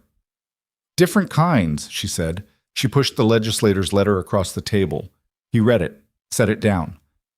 You know what he's going to want. Testimony, she said. Eventually, a statement at minimum. Something on record for the committee review. You willing to do that? She thought about the courtroom, the gallery, the noise of people watching, Harold's face turned toward the floor. She thought about how it had felt to stand and speak when she wasn't supposed to and have it matter anyway. Yes, she said. Mercer nodded. He picked up his coffee and looked out the window at the yard where Rose was doing something with the dogs. Teaching them something, probably, with the patient repetitive method she applied to everything. Lily was attempting to help with the instruction and creating the specific chaos that Lily created in every situation she entered with good intentions. Can I ask you something? Evelyn said. He looked back at her. When Carver ruled, when it was over, what did you feel? He was quiet for a moment. Not the silence of a man avoiding the question, but the silence of a man actually thinking about his answer. Like something I'd been afraid of for a long time had stopped being something I needed to be afraid of, he said. He looked at his coffee. I didn't realize how much of it I'd been carrying until it wasn't there anymore. She understood that. She understood it very well. You could have left it at the auction, she said. You could have paid, brought us here, done the decent thing, and kept your distance. Kept it a transaction. I could have, he said. Why didn't you? He was quiet again. Outside, Lily shrieked something at one of the dogs, and Rose said something calm in response. The ordinary sound of a March morning on a working ranch. Because you needed someone who wasn't going to keep their distance, he said finally. You'd had enough of that already. He straightened. And because... He stopped. Because, she said. He looked at her with the expression she'd seen a handful of times. The one where something was directly behind the usual closed face, close enough to the surface to almost show. Because somewhere around October I stopped thinking of this as a transaction, he said. I'm not sure there was a specific day. It just became true at some point. She held that. The girls feel that, she said. Even Clara. I know, he said. I notice things. She knows you notice. He almost smiled. The almost smile that was his version of the full thing. He set down his coffee and went back outside, and Evelyn sat at the table with the 3 letters in front of her and the morning light coming in through the window, and thought about October and about the specific day she had stopped mapping the room for exits. She couldn't name it either, but she knew it had happened. Spring came back to the Kansas plain with its usual combination of beauty and inconvenience. The mud and the cold mornings and the startling afternoons that smelled like every living thing deciding to try again. The ranch came alive in the spring in a way that was different from summer's relentless heat, more tentative, more aware of what it had just survived. The horses were restless and the cattle needed attention, and there was a full week of fence repair that put every available hand out in the cold and wet for 12 hours a day. Clara worked the fence line alongside Beaumont and 2 of the ranch hands without complaint. And she came in every evening with dirty hands and aching shoulders, and ate whatever was on the table and slept like something that had spent itself entirely. Beaumont, who was not a man given to verbal encouragement, had told Mercer at the end of that week that Clara Hartwell worked better than any seasonal hand he'd hired in 5 years. Mercer had told Clara. Clara had pretended not to care for approximately 90 seconds. It was in the 3rd week of March that the second letter from Legislator Garfield arrived, asking, formally this time with an official header, whether Evelyn Hartwell would be willing to provide a written statement for the Civil Affairs Committee's review of the Territorial Guardianship Act. The statement would be entered into the official legislative record. There was a careful note at the bottom explaining that she was a minor and that the submission would require a guardian's co-signature. She brought the letter to Mercer that evening. He read it, set it on the table, looked at her. Your call, he said. I want to do it. I know you do. He picked up a pen from the inkwell on the desk without being asked. Write what you need to write. I'll sign whatever you give me. She sat at the desk for a long time that night, longer than she'd expected. Not because she didn't know what to say. She had been turning it over in her mind since September, Since the first letter she'd sent to the county clerk's office. Since the morning she'd stood on a platform and understood what the law was and wasn't. The difficulty was the opposite. She had too much to say, and she had to find the shape that made it useful rather than just true. True and useful were not always the same thing, and she was learning the difference. She wrote about the auction. She wrote about the holding period violation and the gap in Section 4. She wrote about what it meant, concretely, specifically, in the language of a person who had lived it, for a guardian to have the power to treat children as assets to be liquidated without judicial review or oversight. She wrote about what she had found in 10 months on a working ranch, that what children needed was not blood, not biology, not the accidents of family, but protection and education and the consistent presence of adults who made decisions in their interest rather than their own. She wrote 3 drafts. The third one she kept. She signed it at the bottom, Evelyn Hartwell, minor, age 15, and put it in front of Mercer. He read it, all of it, carefully, the way he read everything. When he finished, he sat for a moment without speaking. "This is good," he said. His voice was level, but there was something in it. "It's honest," she said. "That's why it's good." He picked up the pen and signed below her name, Gideon Mercer, legal guardian, and set it down. "Send it tomorrow." She blotted the signature and folded the paper and put it in an envelope addressed to the Territorial Legislature's Civil Affairs Committee in Topeka, Kansas. She didn't know yet what it would produce, whether the committee would act on it, whether the law would change in a year or 5 years, or not at all. She knew that Carver had noticed. She knew that Garfield had asked. She knew that the Wichita article was in print and the letters from strangers were real, and that somewhere in Topeka a lawyer had read about a 60-day holding period and an April auction and written to ask if he could correspond. She put the envelope on the hall table to go out with the Morning Post. Outside, the March wind moved across the Kansas plain with the indifferent energy it always had, unaware of hearings and rulings and letters to legislatures, entirely unimpressed by anything that happened in rooms. The ranch sat in its shallow valley and held its ground the way it always did, the way things hold ground when they've been built for permanence and not show. Evelyn went upstairs. Lily was already asleep, one arm thrown over Rose's shoulder, mouth slightly open.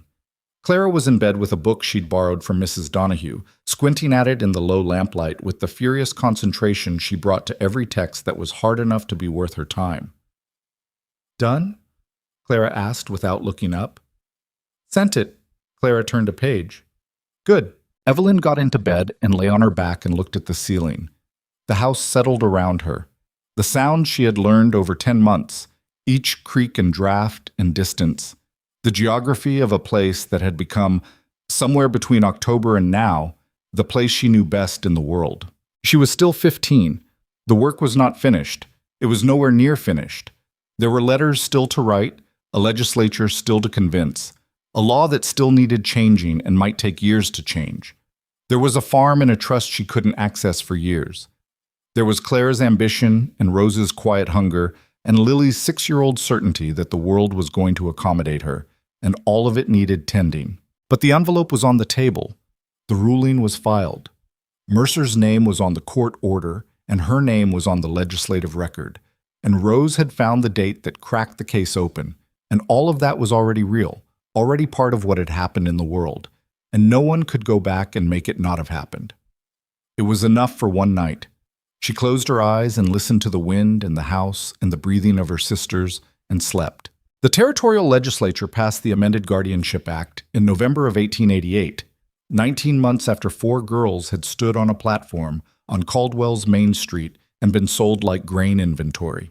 Evelyn heard about it in a letter from legislator Garfield, written in the careful, formal language of a man delivering news he was proud of but didn't want to oversell. The amendment abolished private placement auctions for minors entirely. It required court approval for any guardian to liquidate a ward's assets. It established a 60-day minimum review period with judicial oversight before any change in a minor's custodial status could be made permanent. It was not a perfect law. No law was, as Webb had told her once, because laws were written by people, and people were limited. But it was a real one, with teeth, and it had come from somewhere specific. It had come from a cigar box of letters under a floorboard. From a 9-year-old who had read a legal document because it was left on the table, and she was curious. From a statement signed by a 15-year-old girl and a rancher who had stopped thinking of things as a transaction somewhere around October. Evelyn read Garfield's letter twice at the kitchen table, then folded it and put it with the others. She was 16 now, almost 17, and she had learned to receive good news the same way she received bad, steadily, without letting it reshape her understanding of what the work still required. She showed it to Mercer that evening. He read it, set it down, looked out the window. "It passed," she said, in case he'd missed it. "I read it." "You could say something." He looked at her. "What do you want me to say?" "I don't know. Something that acknowledges what it took." He was quiet for a moment. The lamp on the table threw its yellow light across the kitchen. The same kitchen where they'd sat past midnight with the original letters. The same table where she'd written 3 drafts of a statement and kept the 3rd one. He looked at the letter again, then at her. "You were 15, he said. "You'd been sold at auction 4 months before, and you sat down and started writing letters to county clerks." He paused. "I don't know what else there is to say about that, except that it's one of the more remarkable things I've seen a person do." She held that. Coming from Mercer, who distributed praise the way a careful man distributed ammunition, only when the target was real, it landed with full weight. "Rose found the date," she said. "Rose will find a lot of things," he said. "She's 10. They sat with that for a moment, the specific kind of quiet that had become, over the months, their natural register together. Not uncomfortable, just real. Outside, November had settled over the Kansas plain with its usual humorless efficiency, stripping the last pretense of warmth and getting down to business. The ranch had contracted around it. The work had shifted again to the interior rhythms of winter preparation. Wood, stores, livestock, the careful management of finite resources across a long, cold season. They had done it now for 2 winters. The doing of it had made it familiar in the way that hard, repeated things become familiar. Not easy, but known. And knowing a thing, Evelyn had come to understand, was the beginning of not being afraid of it. The years that followed did not unfold cleanly. That is the truth that gets lost when people tell stories about how things turned out. The telling tends to smooth the edges, compress the difficult stretches, skip over the months that were simply long and hard without being dramatic. The real years were not like that. The real years were irregular and demanding and full of the specific friction of people living in close proximity to each other while they were all simultaneously becoming different versions of themselves. Clara turned 14 and then 15 and was ferociously unhappy about the limits of what Mrs. Donahue's parlor could teach her.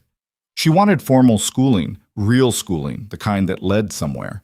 And she said so plainly and repeatedly until Mercer drove her to Wichita to tour the women's academy there, a trip that Evelyn heard about secondhand because she had stayed at the ranch to cover Clara's chores, which she had agreed to with grace and resented privately. Clara came back from Wichita with a specific look on her face. The look of a person who has seen what they want and is now doing the arithmetic on how to get it. "It costs money," she told Evelyn that night. "I know. The farm trust won't be accessible for years." "I know that too." "Mercer would pay it," Clara said. "I think he'd offer before I asked." "He probably would," Evelyn agreed. Clara was quiet. "I don't want to just take it. I want to earn some of it, work for it." Evelyn looked at her sister, 13 months younger, her father's sharp jaw and her mother's dark eyes, already 3/4 of the way to the person she was going to be. "You've been working for it since you were 12, Evelyn said. "That counts." "It counts to me, but I want something tangible." They had worked it out over the following months, Clara taking on additional responsibilities at the ranch, managing Fletcher and 2 other horses for a neighboring property in exchange for a fee that she negotiated herself at 14 with the property's owner, who had expected to deal with Mercer and found himself instead across a table from a girl with her arms crossed and a very clear idea of what her services were worth. He had paid the agreed amount without further argument. Mercer had paid the rest of the academy fee when the time came. He had offered it as plainly as he did most things, set the amount on the table, said it was available if she wanted it, and left the room before she could turn it into a discussion about obligation. Clara had taken it and said thank you in the direct, unadorned way that was her version of something much larger. She enrolled in the Wichita Women's Academy in the fall of 1889 at 15, with a trunk she had packed herself and a legal reference book she had borrowed from Mrs. Donahue and not returned. She cried at the ranch gate when they dropped her off at the stage, which surprised her, Evelyn could tell, the way people are surprised by their own grief when they've been so certain of what they wanted. "I'm coming back," Clara said fiercely, to no one in particular.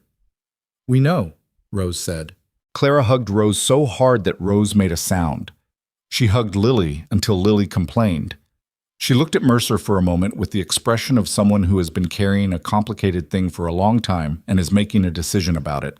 Then she crossed the yard and hugged him, quick, tight, one arm around his waist the way a person grabs a fence post in a strong wind. He put one hand on the back of her head and held it for a moment. That was all. But both of them looked slightly different after, the way people look when something that has been true for a while finally gets said out loud. She got on the stage and didn't look back. That was Clara. Rose turned 11 and then 12 with the particular steady intensity that had always defined her, accumulating knowledge the way other children accumulated possessions. Not for display, but because she genuinely needed it. Her relationship with animals had deepened from affinity into something more systematic. She read everything she could find about veterinary practice, which was not much. The field as a formal discipline barely existed on the frontier. And she watched, and she asked questions of every man who came through the ranch with any experience of livestock medicine. Beaumont, who was 63 now, and moved with increasing deliberateness, had taken to calling her Doc in the flat, irony-free way he did everything. Rose had never corrected him. There was a bad week in the spring of 1890 when a sickness ran through the east pasture cattle. A respiratory illness that Mercer's usual methods weren't touching. Rose had stayed out in the east barn for 3 days with the sick animals, sleeping in the hay when she slept at all, applying what she'd read and observed with the methodical patience that was her specific gift. She saved 11 of the 14 animals. The 3 she lost she sat with while they died, which Beaumont said nothing about and which Mercer noticed and also said nothing about, because some things you acknowledged by leaving them alone. Lily turned 9 and then 10, and the ranch's kitchen had become hers in a way that nobody had formally decided but everyone recognized. Mrs. Calhoun, who was 65 now and moving toward retirement with the reluctance of a woman who had organized her entire identity around productivity, was teaching Lily in the way she taught everything, by doing it in front of her until Lily did it herself. Lily had surpassed her in baking by 10. Mrs. Calhoun disputed this with great passion and no credibility, and Lily accepted the dispute with the patient diplomatic grace of someone who knew they had won and didn't need to prove it. Evelyn turned 18 in the spring of 1890. She had been working the ranch's accounts formally since 16, not just reading them with Mercer, but running them, making the purchasing decisions, managing the ledgers, writing the supply contracts. She had a feel for it that went beyond arithmetic.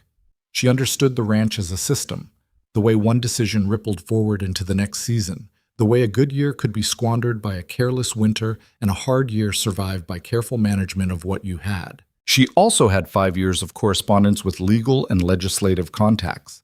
Webb, who wrote occasionally, and had referred 2 cases to her attention that she had no legal standing to be involved in, but had researched thoroughly anyway. Garfield, who had moved on from civil affairs but whose successor had stayed in contact. The Lawrence lawyer, a man named Holt, who had been writing to her since 1888 and whose letters had become something between professional correspondence and genuine exchange. Holt was the one who told her about the territorial bar exam. He wrote in the spring of 1890 in a letter that began with the usual legal pleasantries and then pivoted. The territory was expanding its bar exam provisions to allow candidates who could demonstrate sufficient legal education through independent study and practical experience to sit for the exam without a formal law degree. It was a narrow provision designed for frontier practicality rather than principle, and it would likely be closed in a few years as the territory formalized. But it was open now. You have, in the 5 years we have corresponded, demonstrated a more thorough practical understanding of territorial guardianship law and civil procedure than most candidates I have prepared for the bar, Holt wrote. I would be willing to supervise your preparation formally and vouch for your candidacy. The decision is yours. She read the letter 4 times. Then she went to find Mercer. He was in the east field checking the spring fence line. They'd had a hard winter and 2 sections had come down under ice weight. She walked out to him with the letter in her hand and the March wind doing something aggressive to her hair, and she stopped beside him at the fence and handed it over. He read it. He looked at it for a longer time than it took to read it. "You want to do this?" he said. "I think I need to," she said. The distinction mattered to her. Wanting was one thing. Needing was the thing you built a life around. He handed the letter back. "Then we figure out how." "It'll mean time I'm not running the accounts." "I'll manage." "Holt is in Lawrence. I'd need to go there for preparation sessions. Maybe stay for periods." "I know where Lawrence is." She looked at him. "You're not going to tell me it's too far, or that it's not practical, or that women don't sit for the territorial bar." "Women have sat for the territorial bar," he said. "Twice, I think. It's not common, but it's not impossible." He looked at the fence post he was examining, tapped it with one knuckle to test its soundness. "I've been watching you work toward this since you were 15. I'm not going to tell you now that it's too far." She was quiet for a moment. The wind came across the field with the particular quality it had in March. Still cold enough to mean it, but carrying something different underneath, the first very faint suggestion of what was coming. "I don't know if I'll pass," she said. This was the thing she hadn't said in the kitchen. The real one. "No," he agreed. "You don't know." "That doesn't bother you?" He looked at her. "Evelyn, you wrote letters to county clerks when you were 15 and didn't know if anyone would answer. You stood up in a courtroom when your lawyer told you not to, and you turned the room.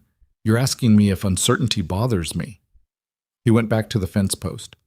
"Try. If it doesn't work, you'll know more than you did before. That's never a loss." She walked back to the ranch house and sat at the kitchen table and wrote back to Holt.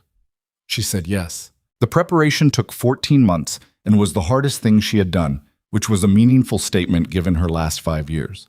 She made the trip to Lawrence 4 times, staying with a widow who rented rooms near the courthouse and who treated Evelyn with the matter-of-fact respect of a woman who had seen enough of the world to not waste energy being surprised by competence.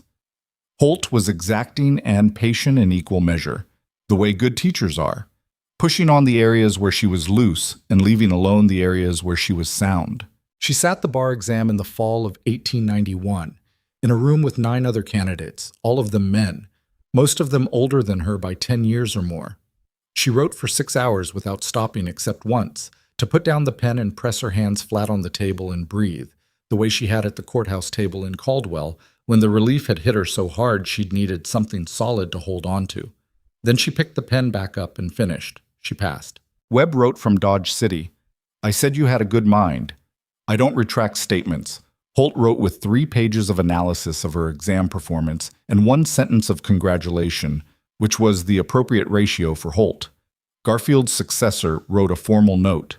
Mrs. Donahue, who was 80 and not well, dictated a letter to her niece that said simply, "I knew in my parlor. Well done." Clara, who was 17 and in her 2nd year at the Wichita Academy, sent a letter that said, "Of course you did.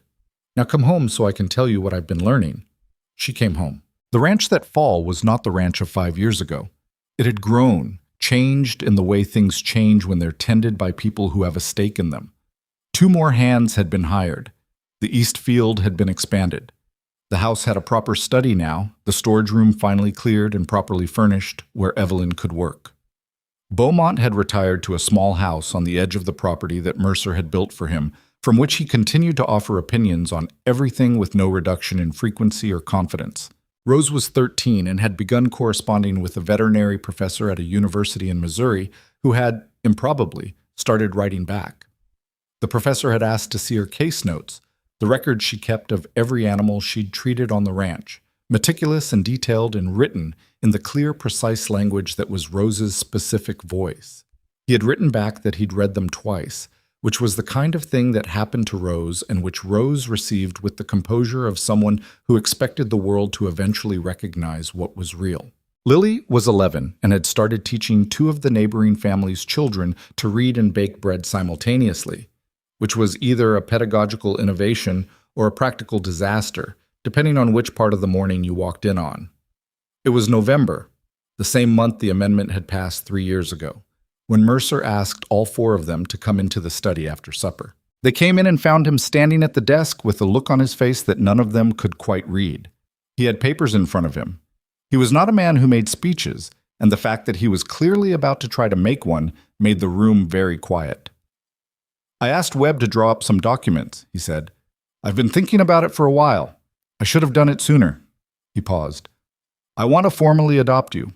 All four, if you want that." The room stayed quiet. Lily said immediately, "Yes." Clara looked at the papers on the desk. Her jaw was working the way it did when she was keeping her face still over something large. "What does formally mean?" she said. "Different from guardianship?" "Different," he said. "Guardianship ends at 18. This is permanent, legal family, my name." He paused. "Your choice. I'm not asking you to feel a certain way about it. I'm asking if you want the legal fact of it." Rose looked at him with the particular attention she gave to things she was deciding about. "You're not doing this because it's practical," she said. It wasn't a question. "No," he said. "Why now?" He looked at her. "Because Evelyn just passed the bar, and I realized she was 18, and the guardianship was going to expire in a few months. And I'd been treating it as permanent for 2 years already, without thinking about whether the law agreed." He looked at all of them. "I don't want a technicality to say what this isn't." Evelyn had not spoken yet. She was standing at the edge of the desk, looking at the papers. She could see her name on the top document, and Clara's, and Rose's, and Lily's, in Webb's careful legal hand. She had spent the last 5 years learning to read legal documents, and she knew exactly what these ones said. She looked at Gideon Mercer, this hard, private, imperfect man who had walked into an auction with cash in his coat and a dead daughter's shadow on his face and made the most pragmatic, most irreversible decision of his life, and had then, slowly and imperfectly, and without ever once making it simple, turned it into something real. "You've been our family," she said. "You know that." "I know," he said. "I want the paper to say it too." She picked up the pen on the desk and signed her name. Clara crossed the room and signed beside her quickly, like she'd made up her mind before she stood up. Rose signed with the careful deliberateness she brought to things that mattered. Lily asked to hold the pen herself and signed in the round, careful letters Mrs. Donahue had taught her, tongue between her teeth, taking her time. Mercer signed last. He set down the pen and looked at the 4 signatures on the page, and the expression on his face was the open one, the one that appeared rarely and briefly, and meant everything it contained was real. "All right," he said, because he was Mercer, and that was how he said things. "All right," Evelyn said back. The years after that had a different quality. Not easier. The frontier was not a place that got easier, and the work did not diminish, and the losses that came as losses do, without asking permission. Mrs. Calhoun retired fully in 1893 and went to live with her sister in Topeka, and the kitchen felt wrong for months after. Beaumont died in 1894, quietly, in his sleep, in the small house on the edge of the property, and they buried him on the ranch at his own prior request, stated without sentiment to Mercer one afternoon as a simple logistical preference. Rose sat by his grave for an hour after the burial, and no one disturbed her. But the quality of those years, the texture of them, was different because of what had been built, and what had been settled, and what had been said out loud when it needed saying. Clara finished the Wichita Academy in 1892 and read law under Holt's supervision in Lawrence, following the same path Evelyn had taken with the specific competitive energy of a younger sibling doing a thing her older sister did first. She sat the bar in 1894 and passed with a higher score, which she mentioned to Evelyn once and only once, because she had enough self-awareness to know that once was the line. She came back to the ranch afterward and spent 6 months there, working with Evelyn on the legal reform correspondence that had become a sustained project before moving to Wichita to practice. She fell in love, in the way that Clara did everything, directly and without apology, with a schoolteacher named Daniel Marsh, who had the specific quality of a man who was not intimidated by a woman who argued better than he did and who had opinions about land deed procedure.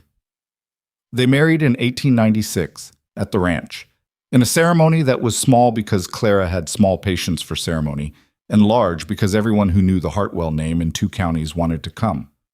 Mercer gave her away, which was not something he had been asked to do so much as something everyone, including Clara, simply understood would happen, and he walked her down the improvised aisle in the yard with an expression of controlled pride that fooled no one. Rose went to Missouri in 1893, at 16, to study under the professor who had been reading her case notes. The university did not have a formal program for women in veterinary science.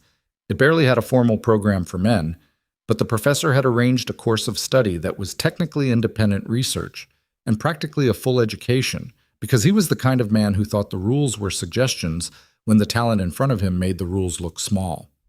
Rose came back to the frontier in 1897 with more practical knowledge than most licensed veterinarians in the territory, and a calm certainty about her purpose that had been in her since she was 9 and reading documents left on tables. She set up practice out of the ranch first, then moved to a small office in a town 15 miles east as her clientele expanded beyond what could be managed from a single property. She charged what she charged and argued with no one about whether a woman could do the work. The work spoke. Lily grew up in the kitchen and the schoolroom simultaneously, teaching and cooking with the same instinctive generosity that had always been her specific quality, the sense that what she had was meant to be shared, that the point of knowing something was to make sure someone else knew it too. By 1895, she was running a small school in the ranch's expanded building, teaching the children of neighboring families in a room that had been built for the purpose, with Mrs. Donahue's books on the shelves and the particular atmosphere of a place where a child's question was never treated as an interruption. Mrs. Donahue died in 1896 and left Lily her entire library. Lily cried for 3 days and then cataloged every book and put them all to use. Evelyn practiced law. She worked the territorial law circuit for the first years, the kind of work that took her across long distances on bad roads to argue in courtrooms that were sometimes actual courthouses and sometimes rooms above feed stores. She took cases that other lawyers didn't want: children's welfare disputes, guardianship challenges, property claims from families without the resources to pay much. She won some and lost some and learned from both, and she built, slowly and without announcement, a reputation as someone who knew the guardianship law better than the people who had written it. She worked with Holt on 2 additional legislative submissions over the decade: a provision expanding the 1888 amendment's protections to cover territorial expansion, and a provision establishing minimum standards for court-appointed guardian review. Both passed. She came home to the ranch between cases and for holidays and for the particular ordinary times: a fence that needed help, a winter that needed more hands, that were the actual substance of a life, beneath the events that got remembered. In the spring of 1897, she sat at the kitchen table, the same table, still the same kitchen, though the house had been added onto twice, and the table itself had been replaced once after a leg gave out, with Mercer across from her, the way they had sat with the cigar box of letters 9 years ago. He was older now. He was in his mid-50s, the gray at his temples fully committed, the lines in his face deeper. He moved the same way he always had, the unhurried economy of a man who had spent his whole adult life in physical work, but there was more deliberateness to it now, more awareness of the body's limits. He was looking at her over coffee, in the morning light, with the expression that had become one of the most familiar things in her life. That particular attention, steady and undemonstrative and entirely present. "What are you thinking about?" she asked. He considered the question. "This," he said. Just that. She understood. She thought about it too sometimes, the specific thisness of where they were, how far it was from where it had started. The gap between the morning in April 1887 and this kitchen in the spring of 1897 felt both enormous and somehow continuous, as if every year between them was a room you walked through to get to the next one and could see back through when you turned around. She thought about what it meant that a single act, one man walking to the front of a crowd in an April morning, putting down cash he didn't have to spend on children he didn't know, could branch into this, into 4 lives that went somewhere instead of nowhere, into a law that protected children she would never meet, into 4 women who had been told, implicitly and explicitly and by the machinery of a broken system, that they were worth only what they could be sold for, and who had built themselves into something that could not be sold or auctioned or reduced to a line in a ledger. The thing about compassion, the real kind, not the comfortable kind, is that it costs something. It costs the person who does it, costs them in ways they didn't budget for.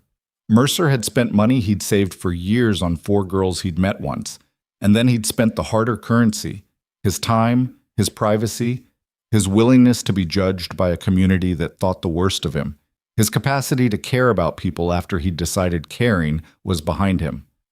None of it had been easy. None of it had been certain. It had been a decision made in a moment and then lived with daily for years. That was the truth about it. Not that one act of kindness had magically changed everything, but that one act of kindness, made into a commitment and kept through the difficulty of keeping it, had changed specific things in specific ways that mattered to specific people, and had rippled, as the real ones do, further than anyone standing at the beginning could have seen. The four Hartwell girls had been told by the world, by law, by their uncle, by the crowd that watched and said nothing, that they were alone, that their value was transactional, that the word family was a biological fact rather than a chosen one. They had spent the rest of their lives proving that wrong, not easily, not without cost, not without loss, but wrong. Evelyn picked up her coffee and looked at the window, at the Kansas spring coming in over the land. The particular green of the grass this time of year, the particular quality of the light, the particular way the wind moved through the east field in the morning. She had looked at this view for 10 years, and she knew every variation of it the way you know the face of someone who has been present through every version of you. "I'm going to Topeka next week," she said. "Garfield's successor wants to meet before the session. There's a new provision they're considering, expanding the 1888 protections to include placement review for children in territories that haven't yet been granted statehood. How long will you be gone?" 2 weeks, maybe 3. He nodded. This was the rhythm they had. Her work that took her out, the ranch that held, the return. She had offered, twice over the years, to give up the circuit work and stay closer. Both times he had looked at her with the expression of a man receiving an offer he found slightly offensive. "Don't," he had said each time. "That's not what this is for." She had understood. The whole point of what they had built here, the education, the legal literacy, the refusal to accept that children were property, was that it was supposed to produce people who went somewhere. That was the vindication of it. You didn't build something that meant something and then keep it in one place. "All right," she said. "I know you will." He set down his coffee and stood. There was a fence line to check. There was always a fence line to check, and the morning was moving. He stopped at the kitchen door. "Evelyn." She looked up. He stood in the doorway for a moment with the look on his face that she had learned over 10 years to read. The open one. The one that appeared rarely and briefly. "I'm proud of you," he said. "All 4 of you. I want you to know that." It was not the kind of thing he said easily. That was what made it mean exactly what it weighed. "I know," she said. "We know." He went outside. She heard his boots on the porch steps, heard them cross the yard, heard the barn door and the ordinary start of an ordinary morning on a ranch that had held 4 girls and 1 man through 10 years of work and grief and becoming. She sat with her coffee for another moment. Through the window, the east field was green and moving. Somewhere in Missouri, Rose was writing up a case report for a lame gelding. In Wichita, Clara was in a courtroom, probably arguing. Lily was in the schoolroom 2 buildings over, teaching a 7-year-old the same letters Mrs. Donahue had taught her. This was what remained. When the worst had happened, and the hardest work was done, and the law had been changed and the years had passed. Not a perfect story, not a clean one, a real one, built from necessity and stubbornness, and the refusal to accept that the world was only what its worst moment said it was. 4 girls who had stood on a platform with their hands locked together and who had never let go. That was the truth. That was what held. Evelyn finished her coffee and went to work.